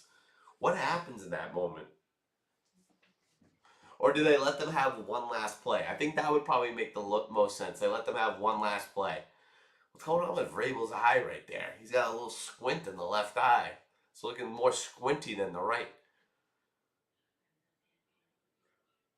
Both cleanly shaven coaches. I think am I right to say a lot of coaches are cleanly shaven? All right, 20 seconds right now. 20 seconds left in the first half. Oh my God, this was like so painful, the amount of whistles. All right, here we're back to I love that we can just move through this. That's the beauty of watching the replay.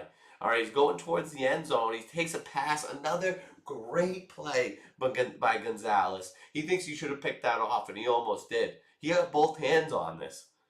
This guy was making game-saving plays and almost definitely game-changing, but almost to the point where we had a shot because of it. All over the best running back or the best receiver in the game this year. Look at this. Both hands on it. He almost had it. Great play by Gonzalez right there. All right, so they've got 10-mile-an-hour winds, and this is another between 30 and 40-yard field goal, right? It was nothing for them. Their special teams is a 41-yard field goal, good from 60. This was their special teams. Their kicker and punter were really good. It made a difference in this game. Their kicker was 5 for 5 for field goals, and their punter had so many pin jobs.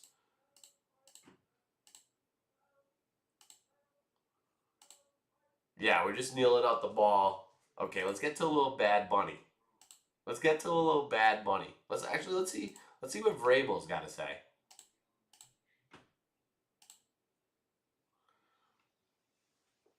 So he's saying we need more complimentary, basically saying the defense has done great, offense has done shit.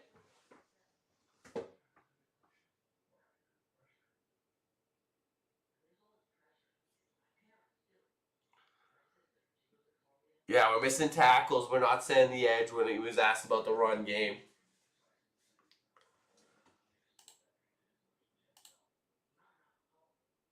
See, like I was gonna say, maybe we can learn something from those. It's too much coach talk. Make some adjustments. Like what I've been saying all year. We just gotta play our game. All that shit.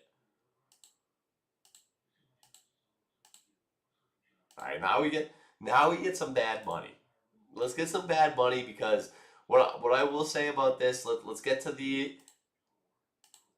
this halftime show.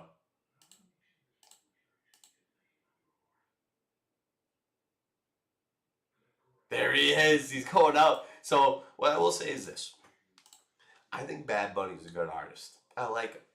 There's a lot of if you knew anything about this halftime show, there was a lot of controversy behind this. Some people saying it's a great representation. Other people say this is America. Let's have an American play. He has said some derogatory things about America. You don't really like that when it's the Super Bowl and it's an American pastime. I can understand that too, but at the same time, this is one of the most popular artists in the entire world, and people were watching the Super Bowl who would have never watched the Super Bowl for him. And that's really why they get these people to play the halftime shows is they already know they have all the football fans. The football fans are going to be watching the game no matter what the halftime show is. But if you can include some other people that wouldn't be watching football just for the halftime show, I understand that. But what I will say is that there won't be any names to be named, but within this family party, there was some headbutting going on. There was like, this is a disgrace. Although let me get to the points um where controversy started.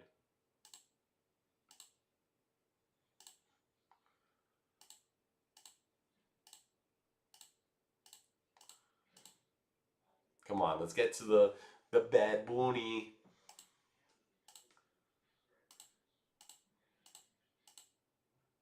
Geez, a lot of time before this. Come on now.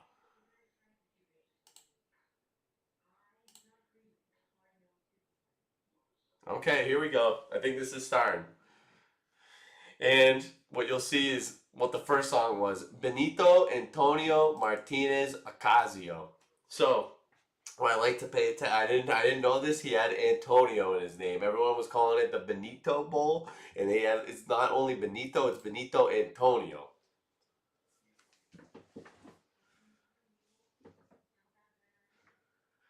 Mucha noia. That's the first song.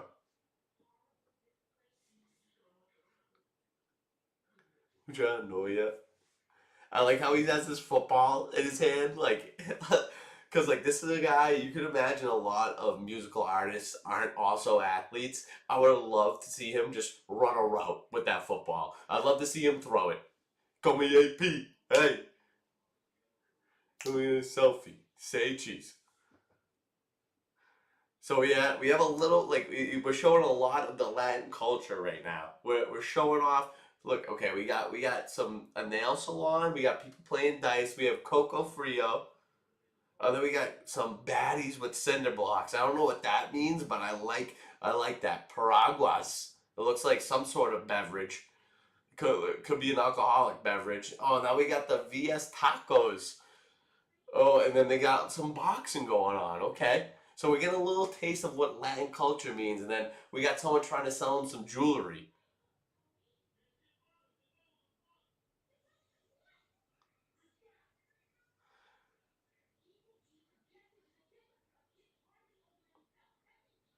Oh, who's this?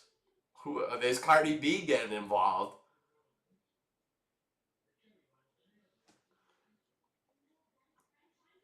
Oh, look, now he's on top of the building. Okay.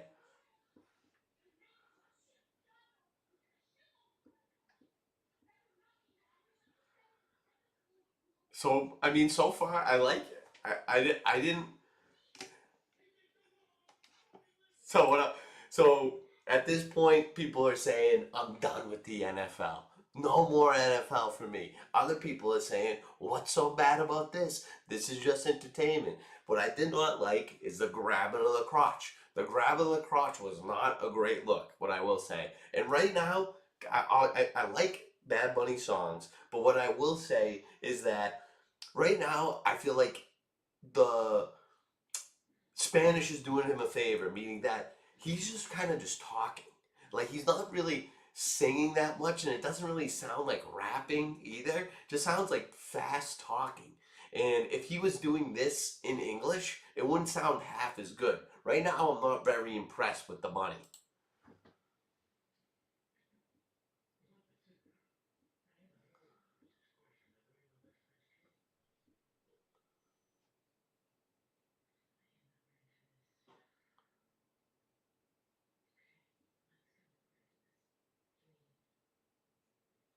A lot of culo shaking though. Can't be mad about that. A lot of culo.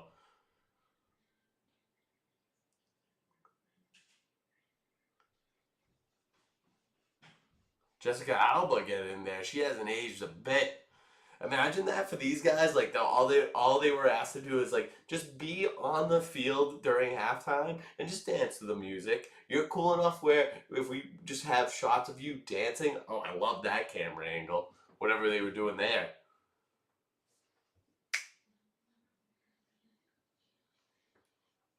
I like this song.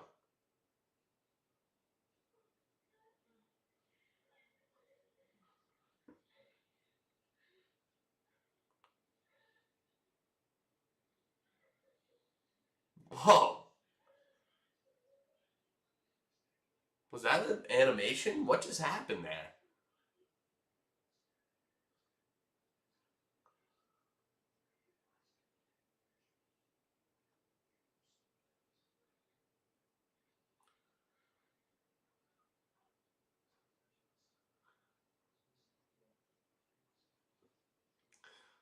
I'm just trying to get oriented with what's going on. There's some good beats going on. They did a little whoop to the gasolina. There was two guys humping there. Didn't catch that.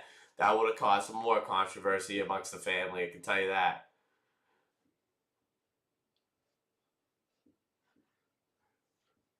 So down to be, huh?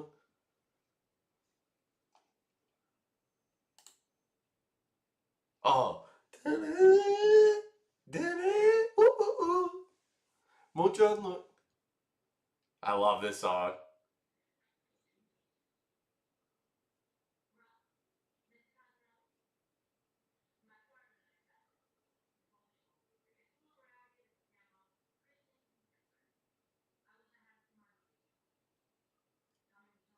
I would love to know what he's saying right now. He had some sort of message.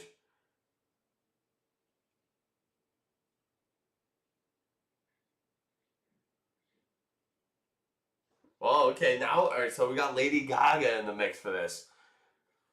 A lot of curly hair, and a lot of curly hair in the state or in the crowd.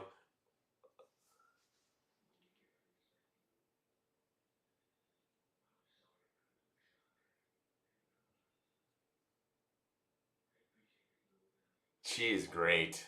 She's a great singer. I did not expect this collaboration. She's doing a great job though.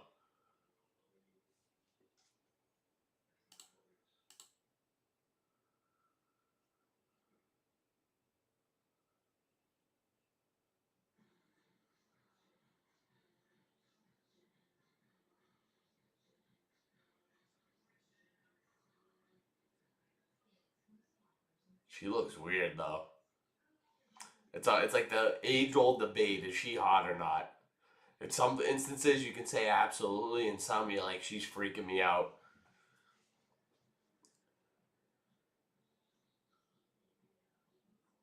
See, this just looks fun. Whatever. Like they got a little trombone. They got some brass instruments going. Dun, dun, dun, dun. Like, and then you got some girl. You get to do a little dancing with the girl in front of you. Like, that's just a lot of fun. I can get behind that any day of the week.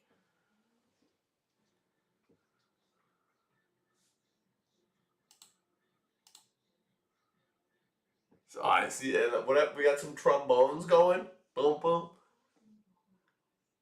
Okay.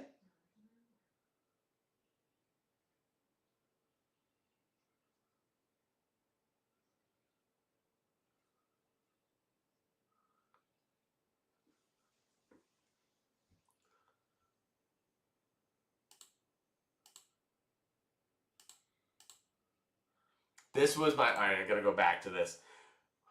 When they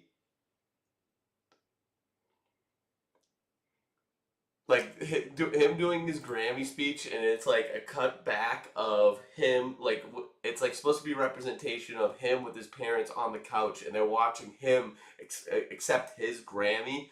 It's just so cool because like just to think where he came from and be able to say where he is right now, where he's doing the Super Bowl halftime, and like it was such a cool representation to be like this is who you are, who you were as a kid, dreaming of this, and all your dreams came true. I love that message.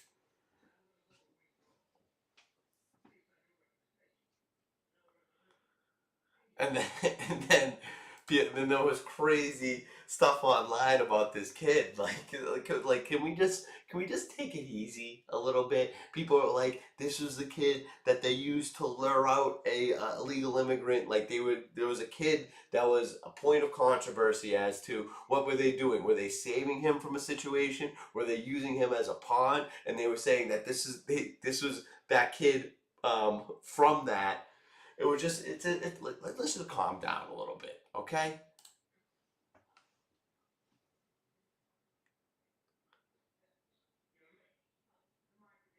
This is another thing that I like. The little guitar, whatever sounds coming from this sounds amazing. And then who's this? I thought this was J Balvin.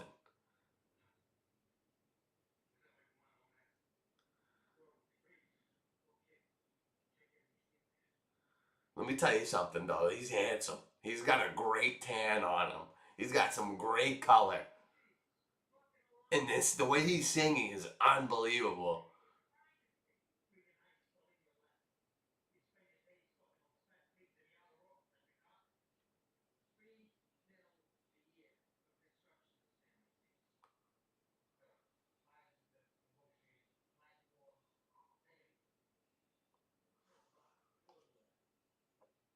All right, so this is when the Puerto Rican flag came out. That's where heads started to butt. That's where things started to get a little bit. All right, it's getting a little testy. He's like, this was. I heard to shut this shit off. This is America. This is like, what's the big deal? He's representing his country. He's showing where he came from. So there's a. I mean, and these debates have continued into today. You see more and more of it.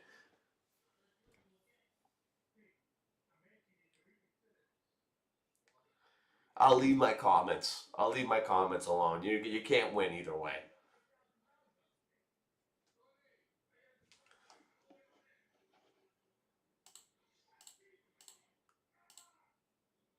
And then all the flags come out, and the people are now saying, "What a great message!" Because like first it was like, "Wait, how come it's just a Puerto Rican flag? What's up with this?" And then there come all the flags. There's your American flag. You happy now? That was something that was said.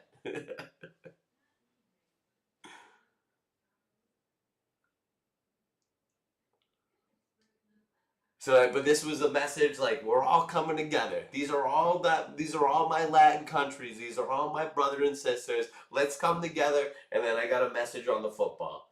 What's it say? Here it is. Then he spiked it, and then he goes, "Oh, there you go." Someone said, "Oh, there you go." Like, okay, you're done now. You're done.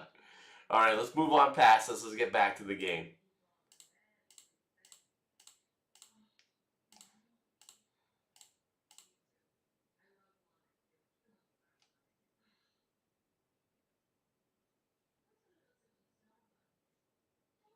Oh, I didn't know Speed was in a commercial.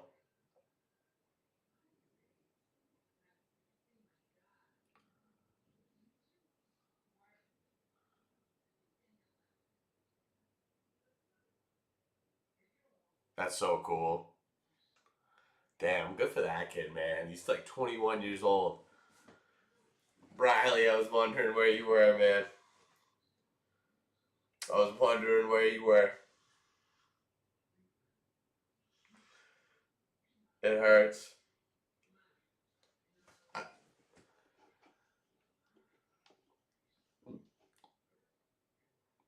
Snoop Dogg at the Olympics. You gotta love this. You gotta love this. This is America's sweetheart. You just have him. Just have him doing everything. He's skiing, he's bobsledding, he's dapping up the figure skaters.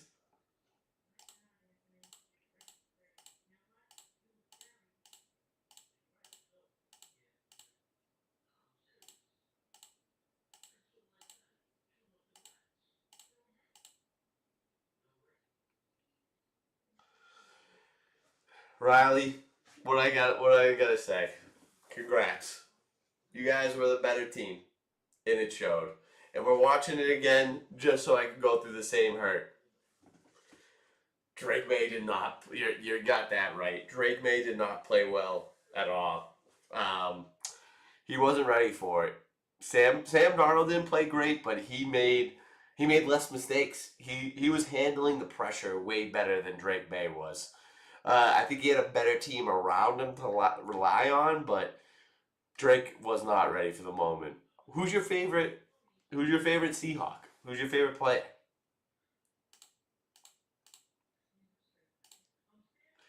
All right, we're punting the ball back. I mean, punting. Starting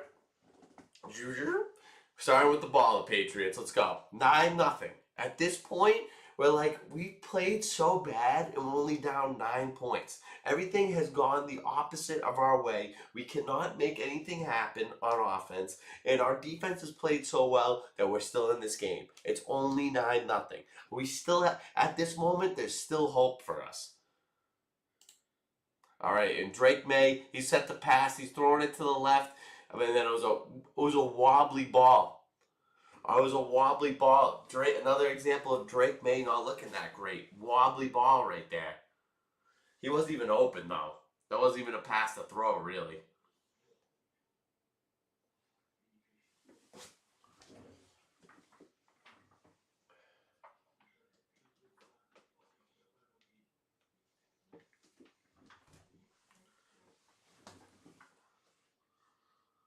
All right, we got Drake May back in the shotgun.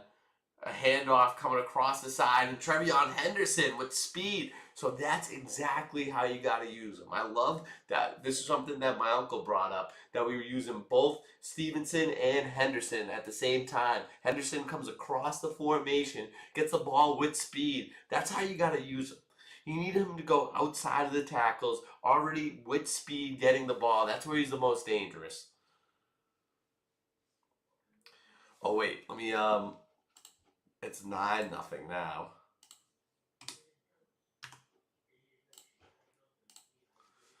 All right, Drake May in the shotgun. He's looking to pass, throws it to the left, and then this was horrible. He had so much time. I don't know why you make that throw. He wasn't even open. He's throwing it to Booty on the left sideline. He's not even open, and Booty got manhandled on this. When he threw the ball, he was out of bounds. How are you so out of position? You're not even ready to catch this. You just get bullied off the ball. You got pushed out of bounds. You're not even playing the game. You're not even playing the game right there. So bad.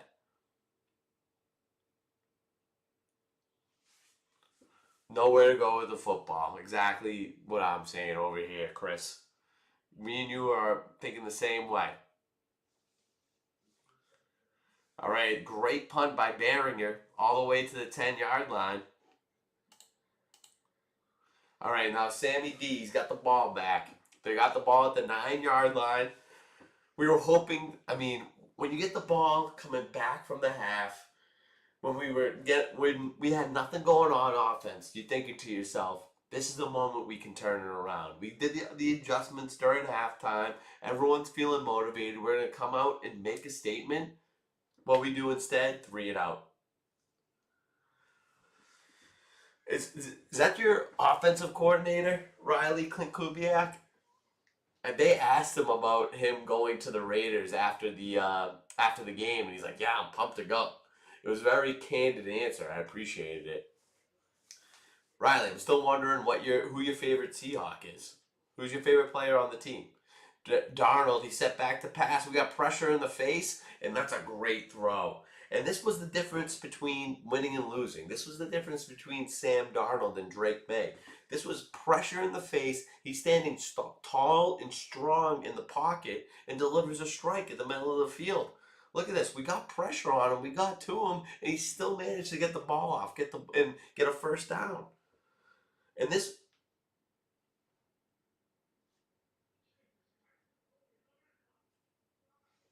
so it's crazy what I'm saying right now because every time I'm saying something, and like it's not like I look back and I remember Chris Collins where it said the same exact thing at this point, but he was saying the same exact things I am. He said this is the difference in the game, the way that the quarterbacks are handling the pressure. All right, so Darnold, he's in the shotgun, fresh set of downs. We got 12:30 left in the third quarter. Throw across the middle, Jackson Smith and Jigba. I mean, as the Patriots right now, you got to be happy with how much you got this guy contained. He hasn't been able to do shit all game. That was only his second catch. Riley, wasn't it weird that the Madden preview, JSN wasn't really involved in the game, and the same thing happened in the Super Bowl? All right, Darnold set back to pass again. We're getting pressure on him, and he evades another tackle, and he's running, and he makes a man miss. He gets a first down, and so this is what I'm talking about, where we're meeting him, we're getting pressure, we're meeting him in the backfield, and we're missing tackles. Drake May, whenever he saw the pressure, he was shitting his pants. He wasn't able to think. Look at Darnold right there, evading a tackle, cuts it back in, first down.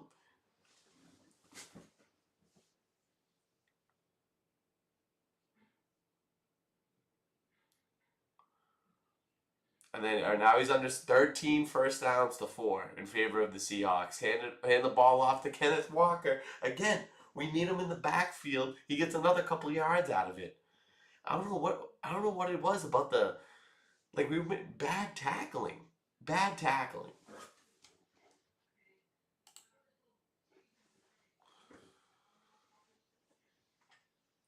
All right, we got Darnold in the shotgun.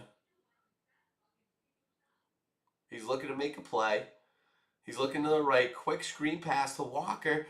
And again, first down. This is so frustrating to watch. I can only imagine what it would be like playing on the defense because we had them dead to rights in the backfield. He's not even making great throws, just little dump off throws. And we have him. We have him wrapped up. We have him. We should tackle him behind the line of scrimmage. He breaks a tackle, first down. Look, oh my God, and just a little chip right there, just out of the fingertips at Barmore, first down.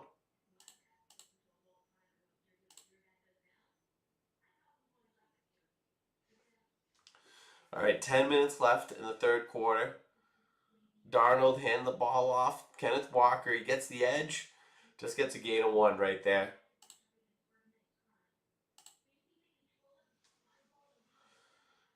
Sammy D back in the shotgun.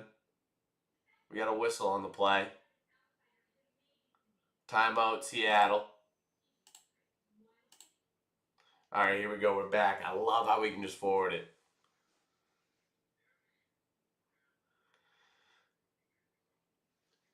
Riley, whose Super Bowl party was it? And what was there for food? What was your favorite food there? That's always an important item at a Super Bowl party. All right, we got Sammy D's back in the shotgun. It's 3rd and 9. They're back in the field goal range. It's 9-0. They're back in the field goal range like nothing. He's throwing it to the right, just out of reach. And see, he wasn't that sharp. Sam Darnold wasn't that sharp this game. That was open for a first down. That could have kept the drive going. He threw it out of the reach of Cup.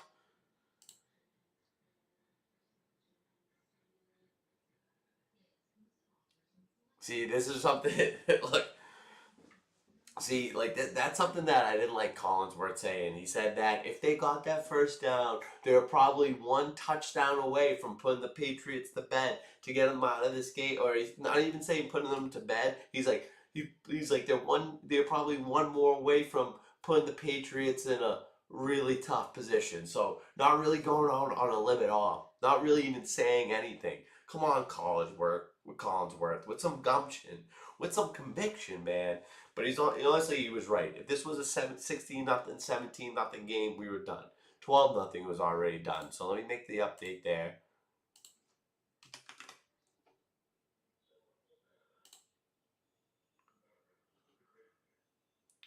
favorite food was the nah? Ben A? What's that, Riley? Is that Canadian?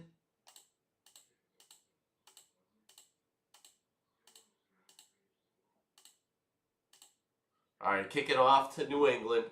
We're getting the ball here. Jermichael Hasty, decent return. I mean, the amount of times that he had the chance to return, how many field goals they had. We had so many chances to return the ball, and it just wasn't happening.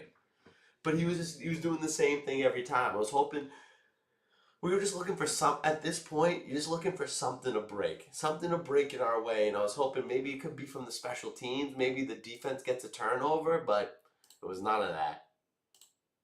All right, we're starting with the pitch play to Henderson, and he finds some running room on the left side right there. See, that's the proper use of Henderson. That's how we're supposed to use him. Get him outside the tackles. But this is at the point in the game where I'm kind of wondering. It's halfway through the third quarter. We haven't seen Stevenson on the offense yet. We haven't seen him on the field, and he's been our best player. He's someone that we needed in order to start making plays in this game. We needed a good running game to open up the pass game.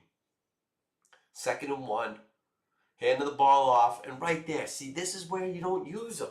How is Stevenson, and this is something my brother said, how is Stevenson not on the field for that play?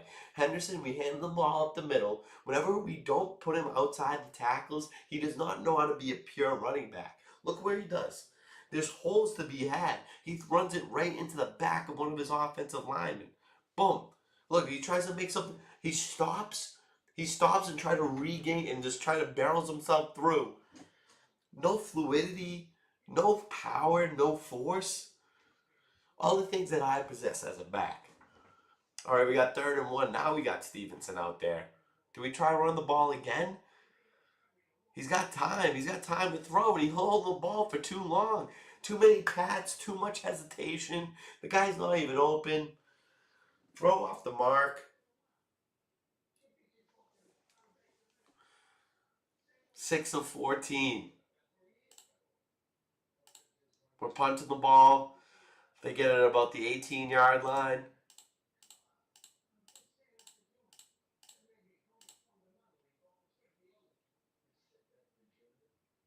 Come on, we're getting some delays in the fast forwarding. All right, back with the ball is the Seahawks. They have the ball in their own territory, and it's been field goals galore this game. 4 field goals for the Seahawks, no points for the Patriots, halfway through the third quarter. Finally, and this is Milton Williams just got a sack, and you just go, thank God. We were all over this guy all game. We finally we wrapped him up, got him down on the ground. He was disrupting the game the whole time.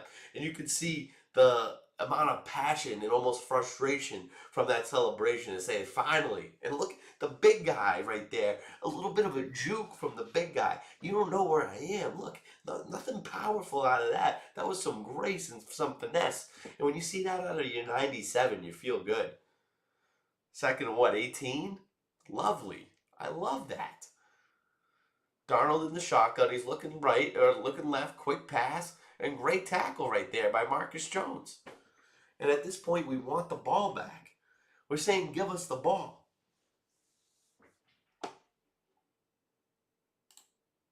And you see, and Jigba's on the sideline right now with an injury. As a Patriot fan, as a Patriot defense, you couldn't be feeling any better about yourself right now. Well, not that, maybe not, but that might be a stretch. But you're saying we're doing enough on the defensive side of the ball with their best offensive player is on the sideline because he's hurt. We're doing as much as we can to keep us in this game. And they just do a little handoff, just playing the field position battle. Less than 6 minutes left in the quarter. And they're punting it back to the Patriots here.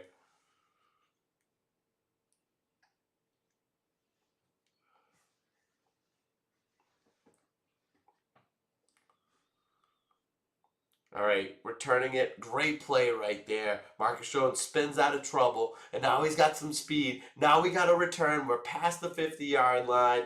And, of course, almost every time you see a good return on special teams, you almost got to think, where's the flag?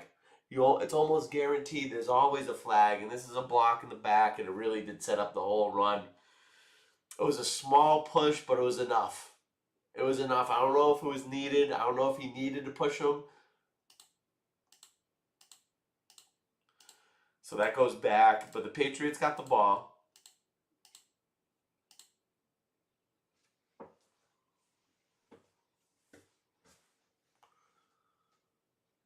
All right, so we got Drake May in the shotgun. He's got time again. Like he's very so much indecision. He gets sacked.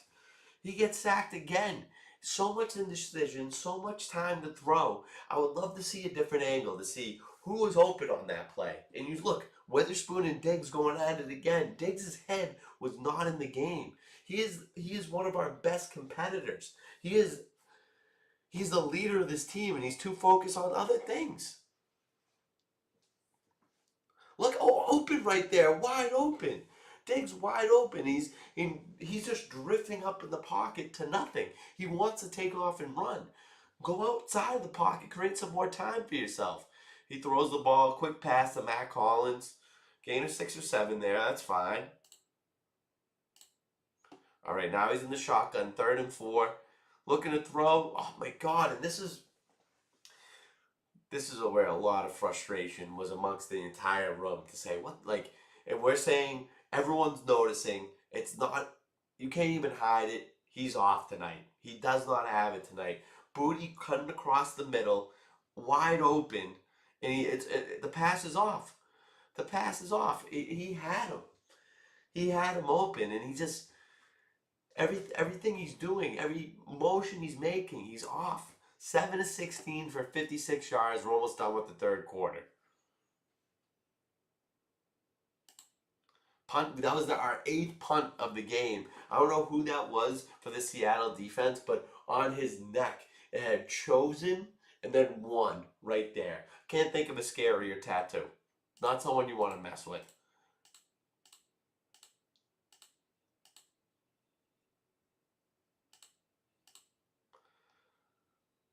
All right, let's bring it back. All right, Seattle starting with the ball. They got it at their own 21. 3:38 left in the third quarter. I'm pretty sure they score a touchdown on this drive. Hand off to Walker. He's bottled up in the backfield, and we wrap him up. Thank God. That looked like another opportunity where he just scoots over to the side, gets a gain of 10.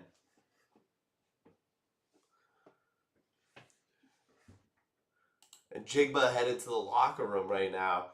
He did come back out, but right now it's just a sigh of relief to say, all right, they're getting nothing done on offense and they're missing their best player, but we need points. We need points to combat this on the other side. We got 0. We got nothing, and he throws it over the middle. Great coverage by Gonzalez. Not even close to open there. Gonzalez playing a hell of a game. All right, Darnold, he's back again in the shotgun. Plenty of time. Throws it to Cooper Kupp, short of the first down. We keep stopping them. They're stopping us, but we're stopping them. We punted it 8 times till this point. That means we had we had more than 8 opportunities, but we had at least 8 opportunities to score. We've had the ball so many times. There's been at least so after every field goal, we get the ball, so that's 4. 8 punts, that's 12, and we get the ball at half, that's 13 times. We've had 13 drives, and we have 0 points to show for it. Oh, my bad. I missed you, Riley. Oh, favorite food was the nachos. That's a classic. So, favorite food was the nachos. Nachos is a classic. Can't go wrong with nachos. When I think about the halftime show, I just watched it again. So the first time there was just a lot of stuff going on at half. People were talking. Not a lot of people were paying attention or caring about the halftime show, so I didn't get a chance to enjoy it. I just watched it back the second time. There's a couple songs by Bad Bunny that I know and I like. I wasn't that impressed with him. I wasn't like, this is such a good performance. It was kind of cool, like the different stages that they had, and they were showing different things that go along with Latin America. I'm not really sure if that's a time to show off Latin America during the Super Bowl halftime, so that seemed kind of weird. I wasn't that impressed with him in general. My favorite part was him pretend like it was a kid pretending to be him as a kid, watching himself accept his Grammy speech. I thought that was really cool. I was kind of underwhelmed when watching it back. I didn't think it was that. I didn't think it was that good. But he has a cult following. People love him. People love him, and a lot of people who loved him loved the halftime show. My official grade 1 through 10. It wasn't. I don't think it was bad. I give it like a 6.8. Like it wasn't that good either. I wasn't. I wasn't like. I wasn't loving it. What do you think, Riley?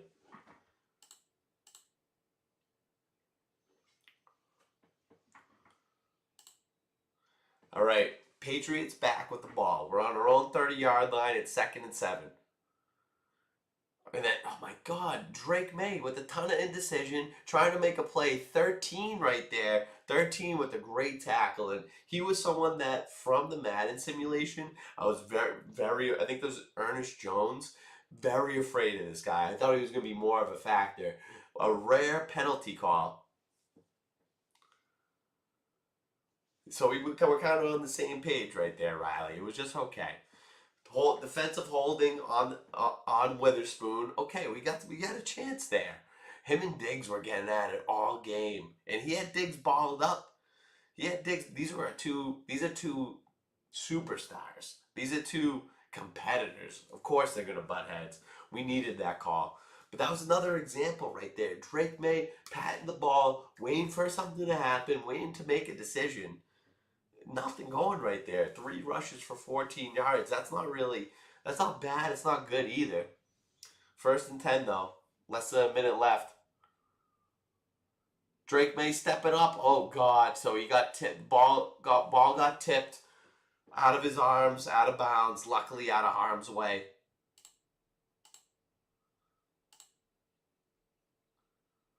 Yeah, that was Lawrence again beating Will Campbell on the left edge. Will Campbell was getting beat like a drum, left and right. And watch it again. Watch it again. He gets beat on this play too. Absolutely worked around. Little dump pass to the sidelines to Henderson. Gain of 4 right there, maybe. Clock continues to run.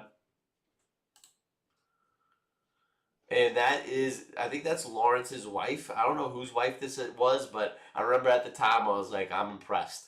I like what I'm seeing. Okay. All right, we're handing the ball off. No, we're not. He's stepping it up. Oh, fumble. It's a fumble, Drake May. Hold on. Let's watch that again. Here we go. My God, he steps back to pass. He steps up, fumbles the ball.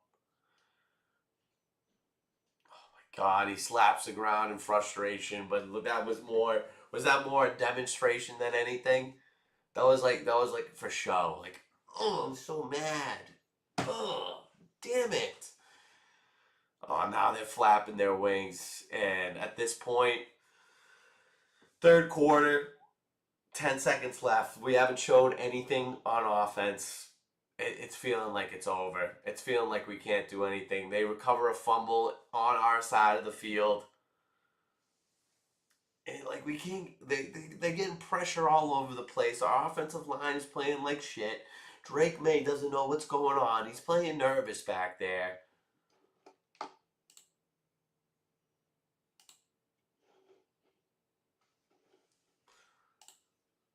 All right, let's go back. Look, and then, oh my God, this look says it all. The whole defensive side, they are playing their asses off. They're playing with their hearts on their sleeve. They're giving it their all out there. And once they see that fumble, a collective, oh my God, a collective, holy shit, we have to go back out there. A collective, what else can we do to win this game? What a bad sign. That body language was really bad. I hated seeing that. And you can see this next play, it was a give up play. This was a give up play. A little short dump off pass to Barner. And look, no one's hustling. No, we're tackling them from the back, pushing them to a first down. That was a give up play right there. All right, we're in commercial right now.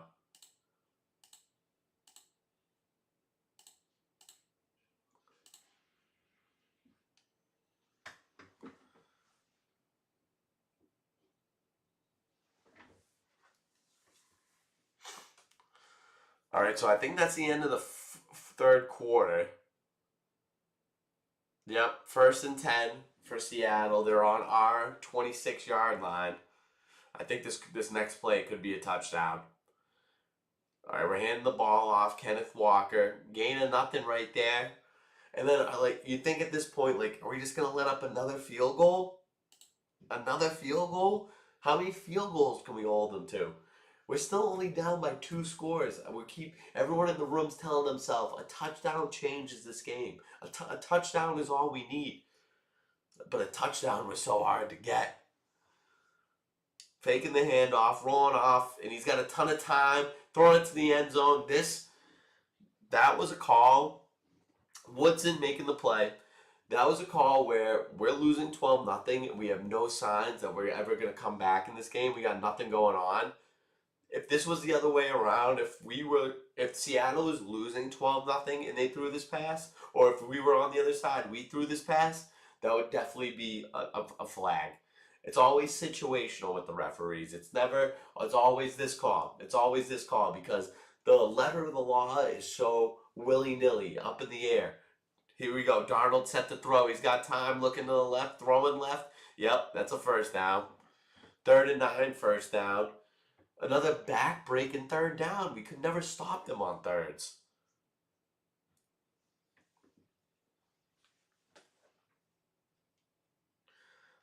A report on Twitter that Cardi B and Stephon Diggs broke up at halftime. That's interesting. I mean, broke up during the game. I don't know how you break up during a game, but I believe that it happened. I believe that it happened. He had multiple baby mamas at the game. How did you do that to yourself? Are you that horny that you need to get with one of them or all of them? Biggest game of your life? All right, he's throwing the ball. Yep, and that's a touchdown, Barner. And this is where you go, everyone said it, game over.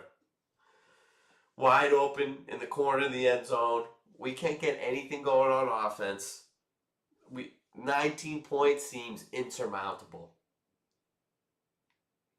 Oh.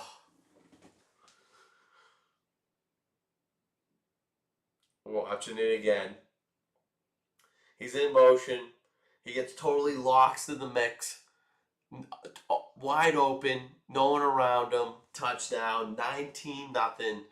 It was finally showing on the scoreboard. This is a point where 19-0. It's finally showing on the scoreboard how badly they're dominating us. How badly we're getting manhandled. 13:24 left in the game.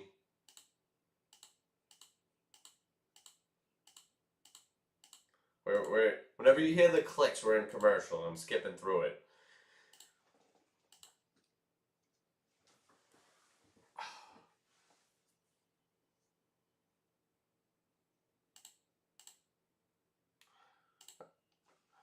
All right, we got the ball back, and at this point we really don't think there's any hope. Us Patriots fans, speaking from me and my Super Bowl party, but we want to believe. Drake May scrambling out of pressure. He's been under pressure all day. He steps up, gets a couple yards out of that. Got 5 or 6. That's exactly what we want him to do. Don't step up. You're trying to step up in the pocket and find room that hasn't worked. Roll out, get yourself some more time, and then if not, run for a gain. Run for a gain.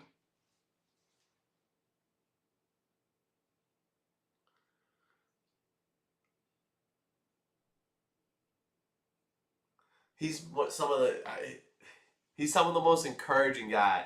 One of the most encouraging guys. Such a player coach. Knows he cares about these guys like a tough father, where he gives it to you both ways. He'll tell you when you're fucking up. Look at this. Vrabel's getting heated with this ref, and this ref, you could tell he was getting emotional about this subject right here. The way that he's talking about it, and this is when Witherspoon and Diggs were going at it on the sideline, and no, it wasn't Witherspoon, it was another one of their cornerbacks, but he threw a punch. Watch this. Late hit on Diggs. They've been trying to get to him all day, and it's been working. It's been working. DeVito wants to get in, too. Diggs starts scrapping, and then Joby right here, he throws a punch. And look, this referee looks like he was mad at Diggs about something. The way that he's looking at him right there, look, throws a punch right there. And that was right in front of the referee. He saw that. He was right in the middle of that. He got the worst end of it. He's the one who ended up getting punched in the face. This guy threw a punch. He threw a punch and the ref ate it and there was no flag there. But what I didn't like to see about this was Diggs stayed away from these antics all year. He was straight and narrow. He was being a leader on the team, and he was letting the frustration and emotion get ahead of him. He was letting the emotion dictate how he was playing the game. Oh, and then I think we had a streaker at this point in the game too, and Kyle Williams tackled him. I think that was also happening in the midst of all this.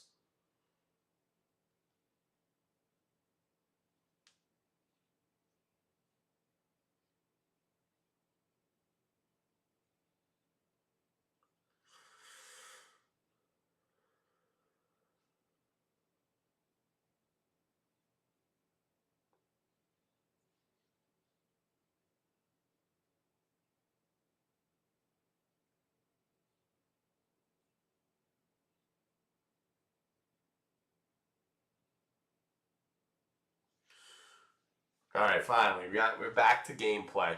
Drake May, 2nd and 4, got time throwing it, and he throws a seed right there, an absolute seed in the middle of 7 defenders. And you wonder how come he hasn't been able to do this all game. What just motivated him to be able to throw this pass? This is not open. This is between a sea of Seahawks. He just threw that legit in between 5 guys. He's 9 for 19 for 84, and he goes deep with this one. This is going to be a touchdown, beautiful throw to Mac Hollins. And you're wondering, how come we couldn't get this going? Where was this all game? How come he's able to make these throws right now? And all of a sudden, we're in it. We've been saying the whole time, 1 touchdown gets us in this game, 19-7. We're in this. 2 possession, instead of a 3 possession game, actually, yeah, instead of a 3 possession game, it's a 2 possession game. We're in this, and suddenly Drake can throw the ball again. Drake's being Drake May. That we have a chance. We get the extra point. There's Mac Hollins. I think he did one of these. Like he had a third appendage coming from in between both legs. I think that's what he was doing right there. Correct me if I'm wrong, but I think that's what the celebration was.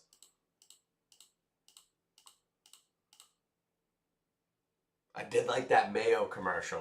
There was certain commercials that got my attention. That Mayo commercial did. I didn't know we had a Tracy Morgan in here.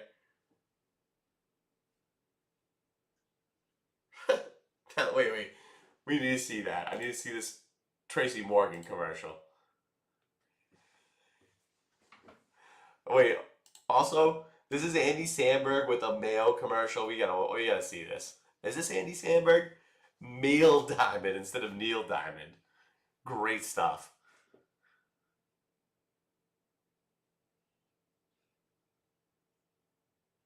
See, sandwich time.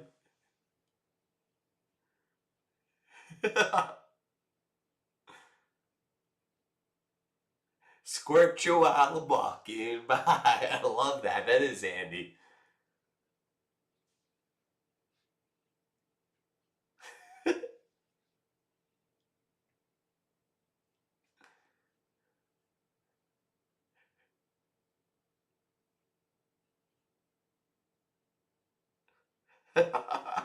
Reggie Dinkins. That looks like a funny show. Tracy Morgan's great. So we got a player comparison. 17 for 34 for Darnold. He has not made any mistakes. Not a great completion percentage, but 188 yards. And then Drake, on the other hand, he has that fumble. They both threw for 1 touchdown. Not great completion percentage on either side. All right, we're kicking it off to Seattle. They're starting with the ball at their 31-yard line. 12:22 left in the game. Fake handoff. Darnold rolling out. He's under pressure. He throws a dart to the sideline. That's a first down. And Jigba coming back into the game after it seemed like a rolled ankle. I think that's what the original injury was.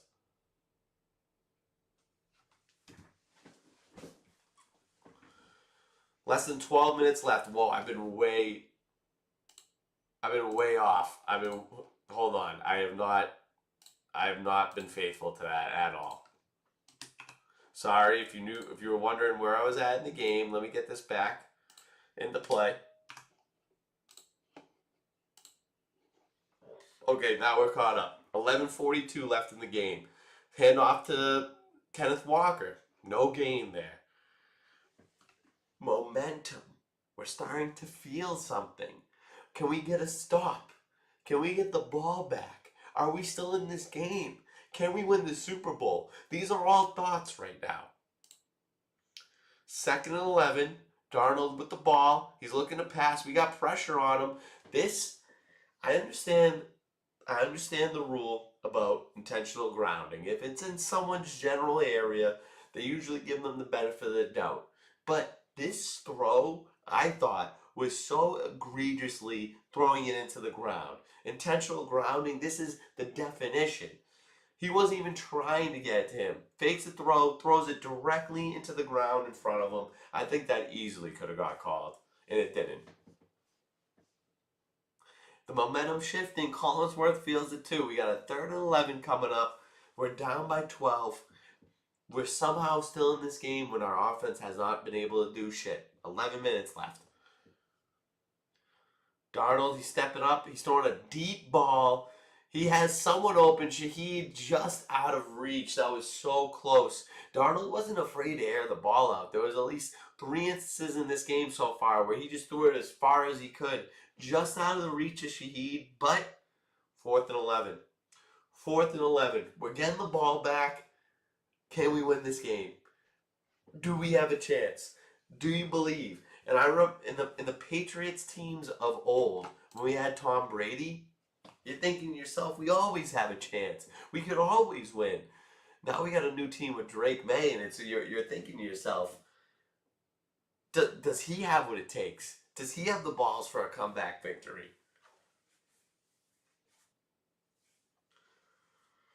Everyone's story's got to start somewhere, though.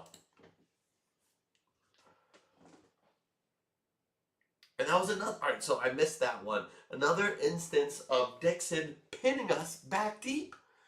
Look at this.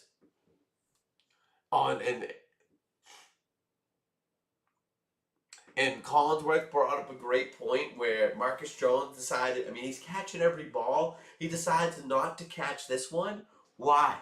We needed those yards. We needed those yards. I can't believe he didn't catch that one. Great point by Collinsworth. 10:40 left. We're down by 12 points. We just scored a touchdown and then got them to punt the ball. So much opportunity right now. 10:40 left in this game. I looked at my uncle. I'm saying so much time.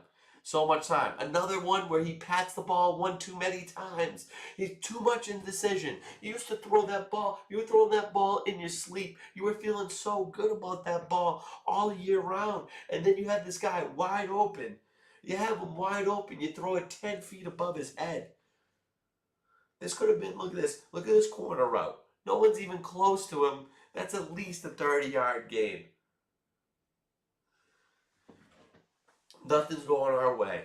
We're back to thinking negatively. Nothing's going our way. Drake May set the pass again. Little screen pass to Stevenson. Ton of space. He straight up jumps over someone who's standing straight up and down. This guy's not even going for his legs. He jumps right over this guy.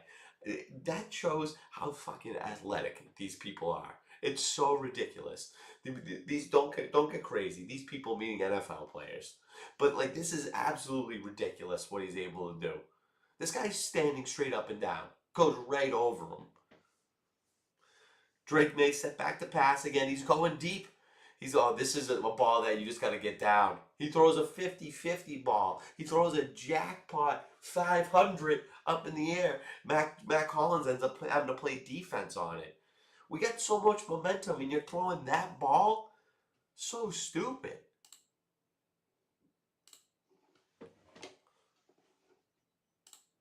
All right, Drake May back with the ball in the shotgun. He's got time to pass. A little short pass. Who's that?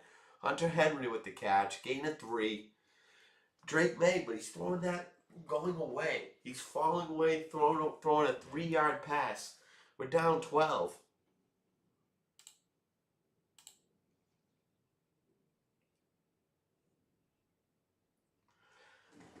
Less than 10 minutes left in the game, 19-7. Drake May gets the ball, and he sees an opening up the middle. He takes advantage of it. He's running. He's going. Gain of 20 right there. Beautiful running by Drake. Beautiful running.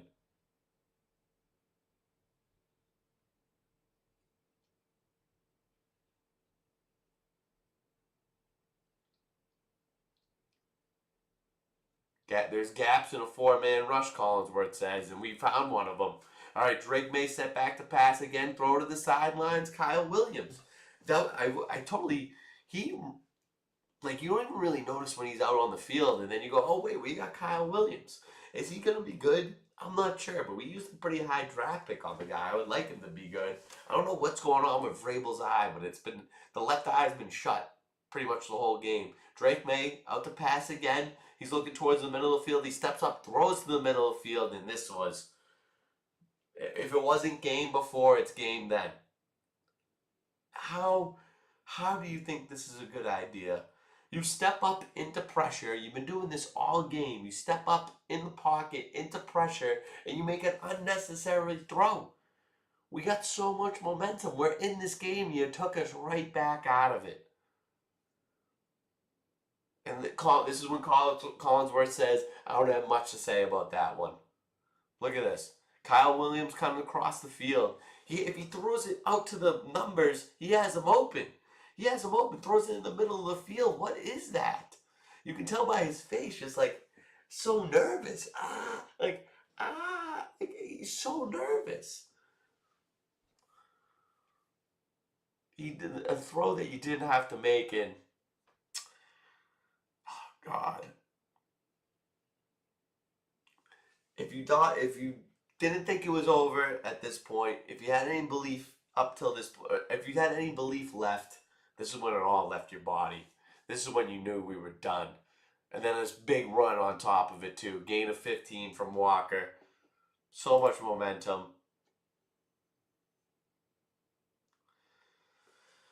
Oh my God. And this, because at that point where we got the touchdown, we stopped them, we're driving, we're in this game, and you make such a bonehead decision, Drake. And you haven't been doing that all year. He was not ready for this moment. And look at that patient running, man. This guy deserved MVP, Kenneth Walker. He waits, and he just patiently waits. Henderson could learn something from him. Instead of just diving forward into your own offensive lineman's ass, wait for it to open up. Look at this running. Look at that. He just waits and he hits the hole hard.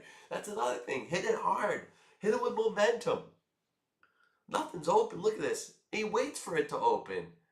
That wasn't even really open. He made it open. He deserved MVP. He was great. We got about 7 minutes left in the game. 128 rushing yards. Already at our 14-yard line. Another handoff to Walker. He got tackled there.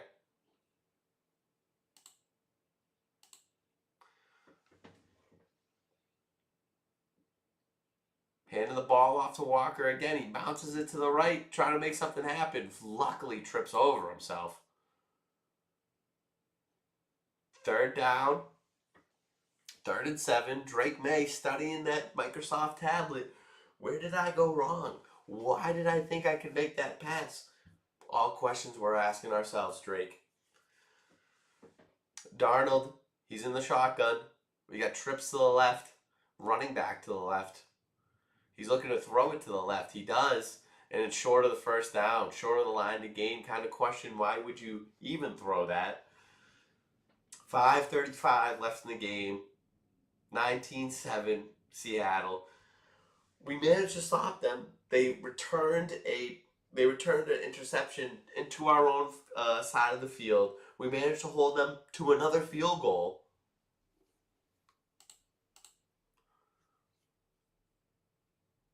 And this is good. A 26-yard field goal. Let's just fast forward through that. We're good.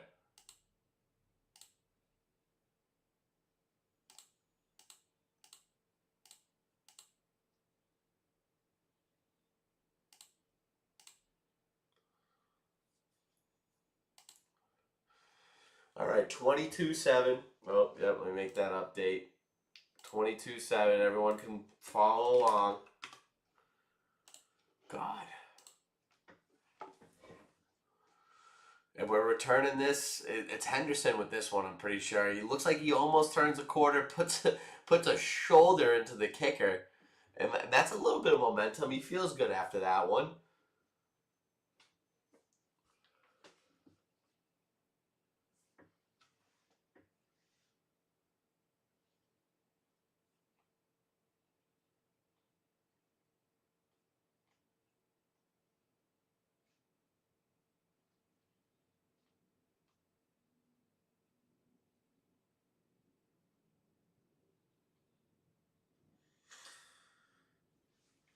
All right, Drake set back to throw. He's in the shotgun. And he's basically just sitting on the toilet taking a crap. It's like, hey, like I have no plans of moving. Please don't. I'm really comfortable right now. Please don't make me move. He watches as the pocket collapse on him. He watches as the pocket collapses on him. And that happens so many times. 5 minutes left in the game. Short little dump off to Stevenson. Look at him, just shoving guys off of him. One of the hardest guys to tackle in the league. 4:57 left in the game. 3rd and 8. Do we get a first down here? I forget. I feel like we don't. We give them the ball back. Oh, I know what happens. I don't know. Never mind. Okay, we throw for a first down. Hunter Henry. We are in their side of the field. It's still a 2-possession game. We're down 15 points. Clock still running.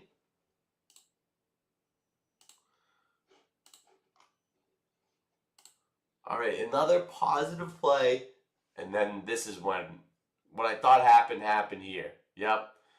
Interception, fumble, however you want to say it. Defensive touchdown, Seattle. Every time you think we had a chance, every time we were inching our way, clawing our way back in it, sucker punch to the face. Sucker punch to the face. Cooper Kupp asking, where's my ring?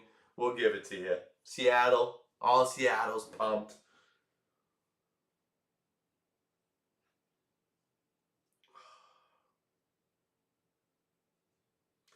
Look, he's backing up to the left, backing up to the left.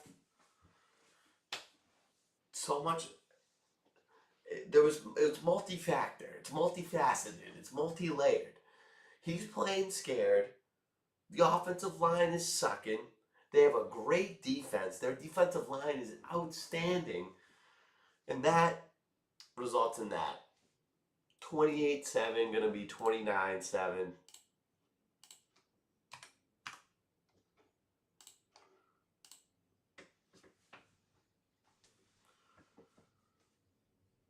Kick right down the middle.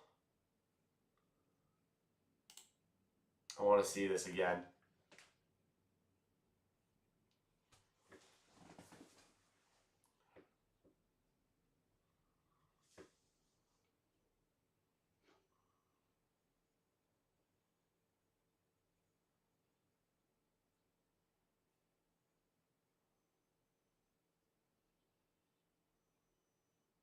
Yeah, I mean, Witherspoon again with this. That was, he didn't have any time on that one. And Witherspoon again makes a great play, gets to the quarterback, and that could have been a fumble. Was an interception. He caught it in the air, goes right to number 7. I mean, that's just being opportunist. Right place, right time. Take it to the crib, big fella. Nice touchdown. Witherspoon making a huge impact on this game. He was not only making plays, getting to the quarterback, he was taking our best receiver out of the game. Look at Kenneth Walker. This is a cool guy, man. This a chill guy.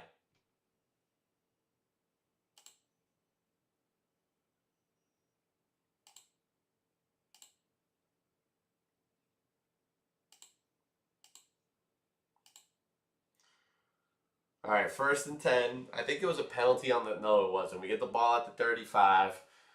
This game's over. This game's done. 29-7. Pop Douglas making his presence felt. This guy can never stay on his feet. He's so shifty that he shifts himself out of his own stance. He's standing up strong, making nice moves, falls to the ground. 4:10 left in the game, 29-7. We make a drive happen on this. Pop Douglas again trying to make yards happen. And he's doing it. And then Hooper right there for a couple yards. That's a first down.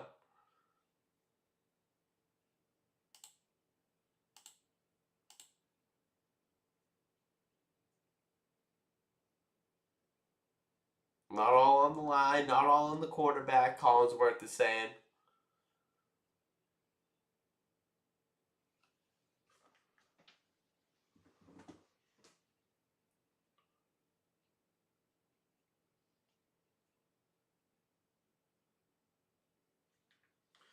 Drake May in the shotgun looking to make a pass. A little dump off to Stevenson. He gets a couple yards. Look how shifty this guy is. 1st and 20 after a seemingly penalty. Yeah, and they start showing the management. They start showing the GM and the owner. That's when you know the game's over. Okay, we throw it to Hunter Henry over the middle. 2nd and 13 turns to 3rd and 2. 3 minutes left in the game. 3rd and 2. Can we make something happen? Can we? Drake May, he's under pressure. He throws a great ball. He throws a great ball under pressure. Digs and he spins the ball and he thinks he thought twice about him spinning that. He's like that's like a reformed guy. He's like, I used to do that stuff, but not anymore. Let me go get that for you. I used to spin the ball in a meaningless game, in a meaningless moment in the game, but I don't do that anymore. I take back what that was. Drake May, he's in the shotgun. He's looking left and he just throws it out of bounds. He tries to get Matt Collins. He was loving Matt Collins this game. He actually had the most receptions and the most yards, I think. He had 75 yards. And this next play coming up was my only redemption. This is the only thing that I felt good about. I said if I had one bet the whole game, it was a Stevenson touchdown. And here it is. He's stepping up. He thought he threw it past the line of scrimmage. He thought he had a bad throw, actually. Stevenson caught it basically off the ground. Meaningless touchdown, but it meant something to me. It was one of my favorite bets. I had two favorite bets. More points in the second half than the first half. Stevenson touchdown and also heads. That's what I felt the best about. There were so many passes like that were basically scraping on the grass. And he manages to catch it and keep it off. Yep, that's a catch. And a touchdown.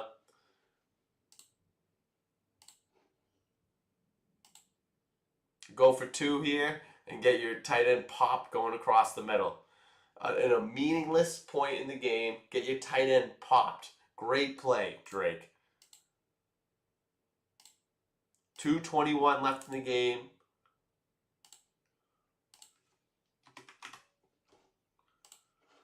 29-13, and unfortunately this is where the buck stops. This is where it all ends. A little bullshit onside kick with his left foot. Can we get something different for onside kicks? I don't know what it has to be, but the fact that it barely happens, we need something with a little bit of a higher percentage. I think it was like 8 to 11%. Somewhere in that range where that's how often it was happening, the recovering of an onside kick. We need something that's at least 20%. Give me like 20 to 25%. Yep, and then this is where everyone realizes, oh, I just made myself some money. And this is, if I were to bet on this, it's easy to say this now, but I was actually thinking this. This is the yellow Gatorade. This is another fun bet that people like to do. What's the color of the Gatorade going to be? And that's a bet that I could get behind. Like something quirky like that. Like it doesn't really matter too much. The yellow Gatorade, that's something that I felt good about. I didn't do it, and I'm kind of glad I didn't. Well, I would have made out feeling somewhat good about something. Like, oh, at least I got the Gatorade thing right. No matter whose head it was getting poured on, a Patriots guy, a Patriots coach, Vrabel, or Mike McDonald, the Seahawks coach, I could have felt good about that.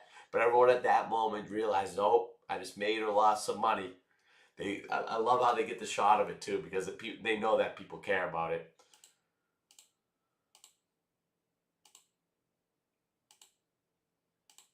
Yeah, and then Walker, he breaks open a touchdown. This is where I'm thinking to myself right here,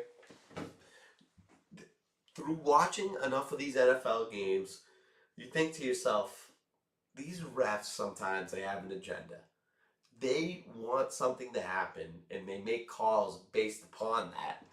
And what I'm thinking to myself when this happens, when they have this call, it's a handoff to Walker and he breaks it open, basically untouched, 50-yard touchdown, seals the game, and that would be the over. That was going to be the over in the game, but they call it back because of an offensive holding. You watch back what the holding was.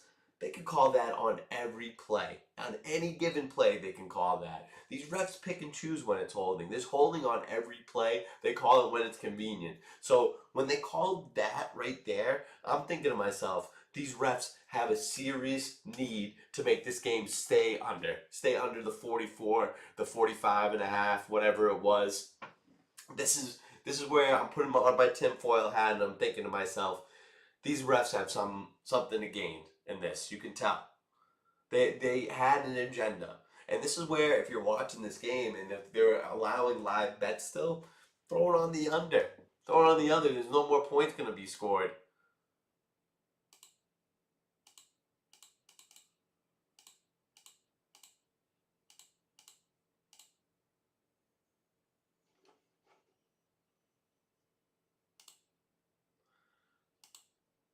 Oh wow! So they kicked it to us again, pinned us again.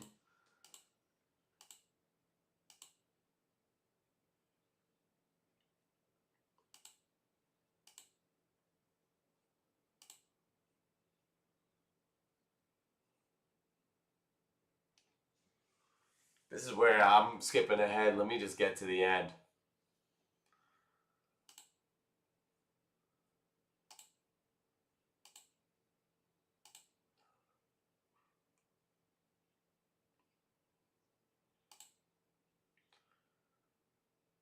Yep. Did we end the game with the ball? 3rd and 1 right now? No, I think they took a knee. 36-year-old head coach. Good for him, man. That's awesome.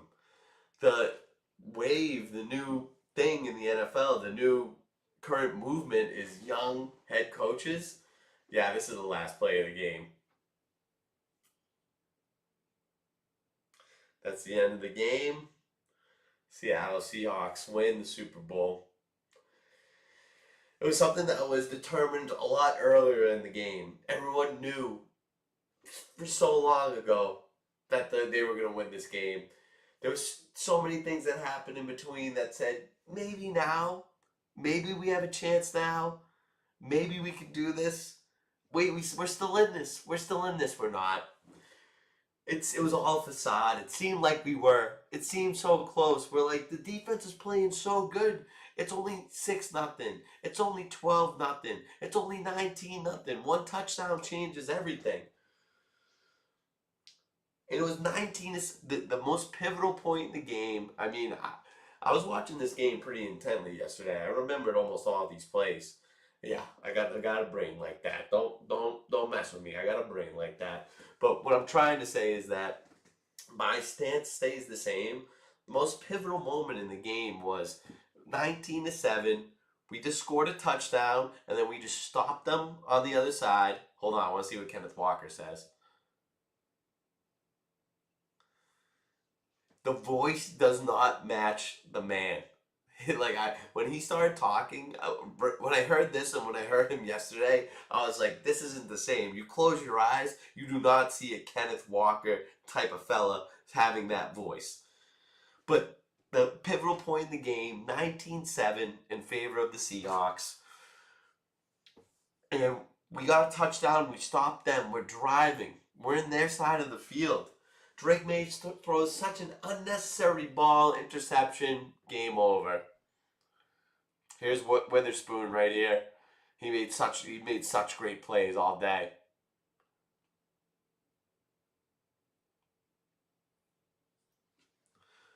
He's called. I love when the guys call the call the girl reporters bruh or bro. And it's just so embedded in their vernacular that it's always bruh, bro, or man.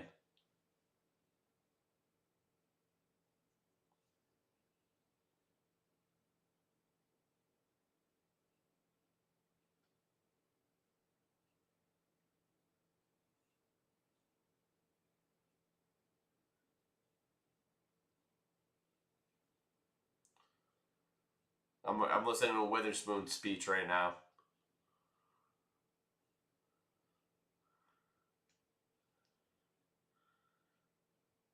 Bruh, bro, man, she's getting it all. Everything except for ma'am. She'd appreciate a ma'am right now, but she does got a big smile on her face, Kaylee Hard You know what they say about a hard tongue? It ain't soft. Come on now. Come on now.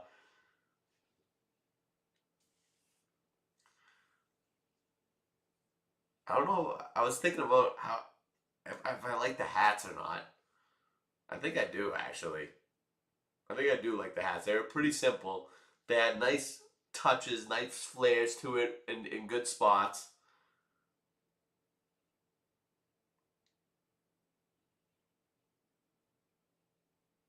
Like I like the stars on the back. That's a nice touch.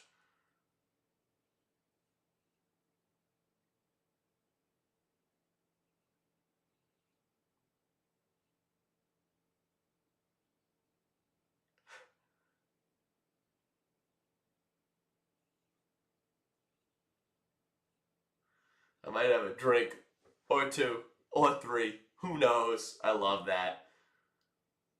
There are some dudes on this defense. There's some fucking huge guys out there.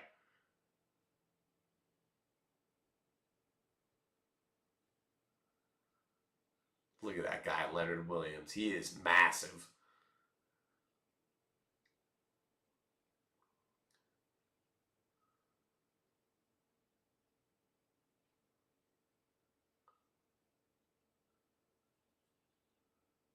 And we got Darnold right now.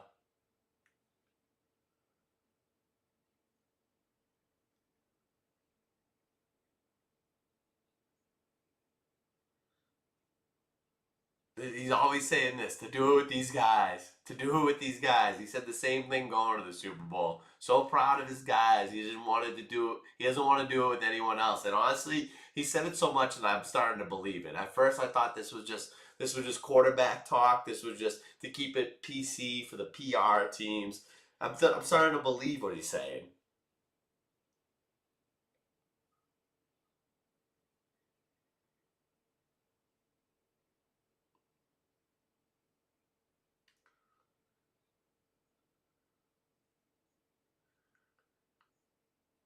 He always believes in himself because his family and his friends. I love that. Look at this. I mean, I was not. This was my impression of Darnold. I didn't think he was the guy. I didn't think he was a guy to win Super Bowls, but I liked him. He is in on the YouTube golf scene. If you like Bob the Sports, if you're a Bob the Sports fan like me, um, he was on Bob the Sports, and he just looks like a cool dude, a guy that you want to hang out with. So I was rooting for that aspect, but you always got to root for a comeback story, a redemption story. It's so cool. I mean, these teams were ready to throw him out, throw him in the trash. Got thrown in the trash by the Jets, got thrown in the trash by Carolina. Goes to San Fran to learn. I didn't know that story until leading into the Super Bowl. Purposely picked San Fran. He wanted a backup job so that he could learn from a good coach and a good offense. Took that to the Vikings. 14 wins and a playoff berth. Shit his pants in that playoffs. And they said, we've seen enough. We've seen enough out of you. We like J.J. McCarthy. Shoot. Go away. Seattle picks him up. First season wins a Super Bowl. That's a great story. I like a lot of teams like that the Patriots lose to in the Super Bowl. I could hate. I got nothing. I got no hate for this team. I like this team. I like Darnold. Well done.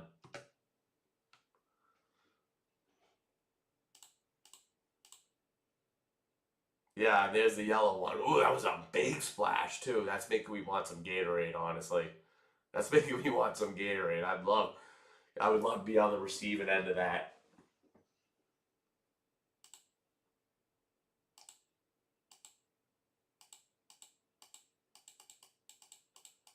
I'm looking to see if there's any more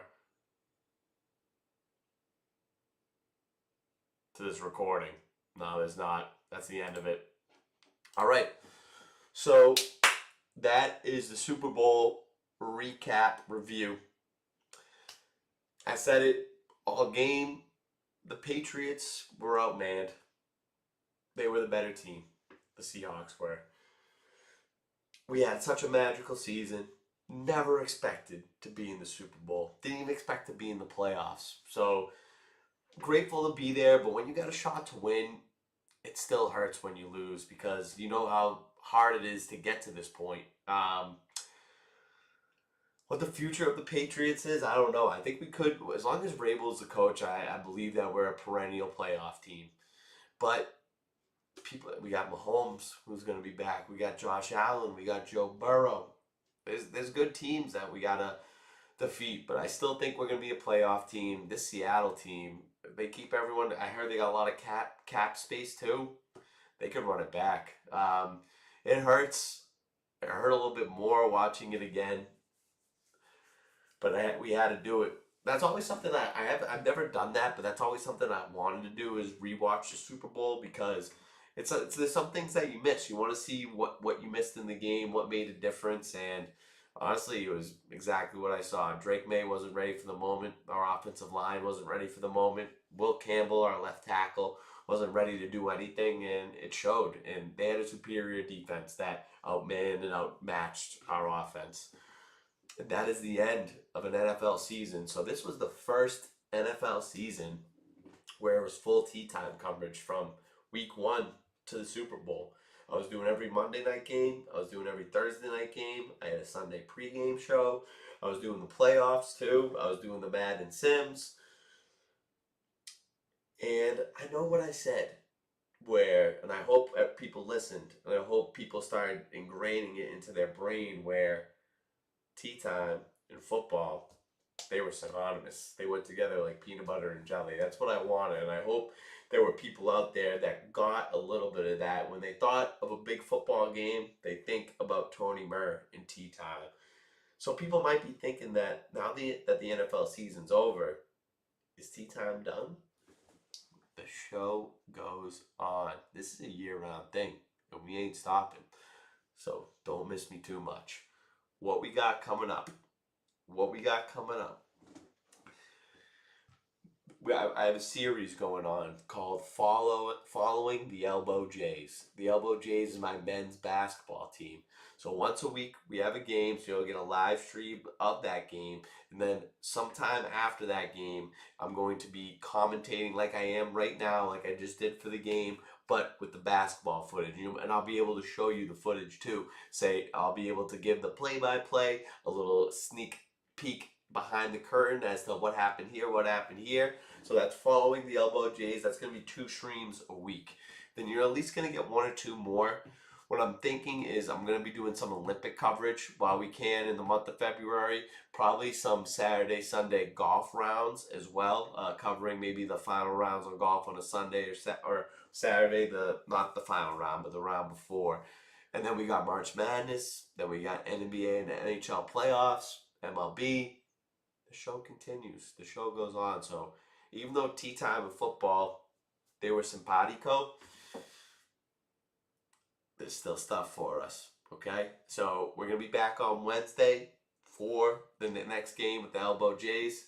I placed a bet before this, and I told my pal, Mikey Poudre, who's in the chat, I said, don't tell me about the game. I want to know by the end of the stream. It was Oregon men's basketball plus 10.5. Let's look at it.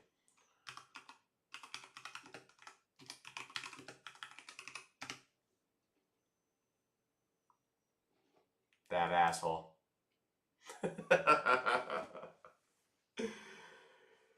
Oh, that asshole. It was plus 10.5. They lost by 18. what are you gonna do? Okay.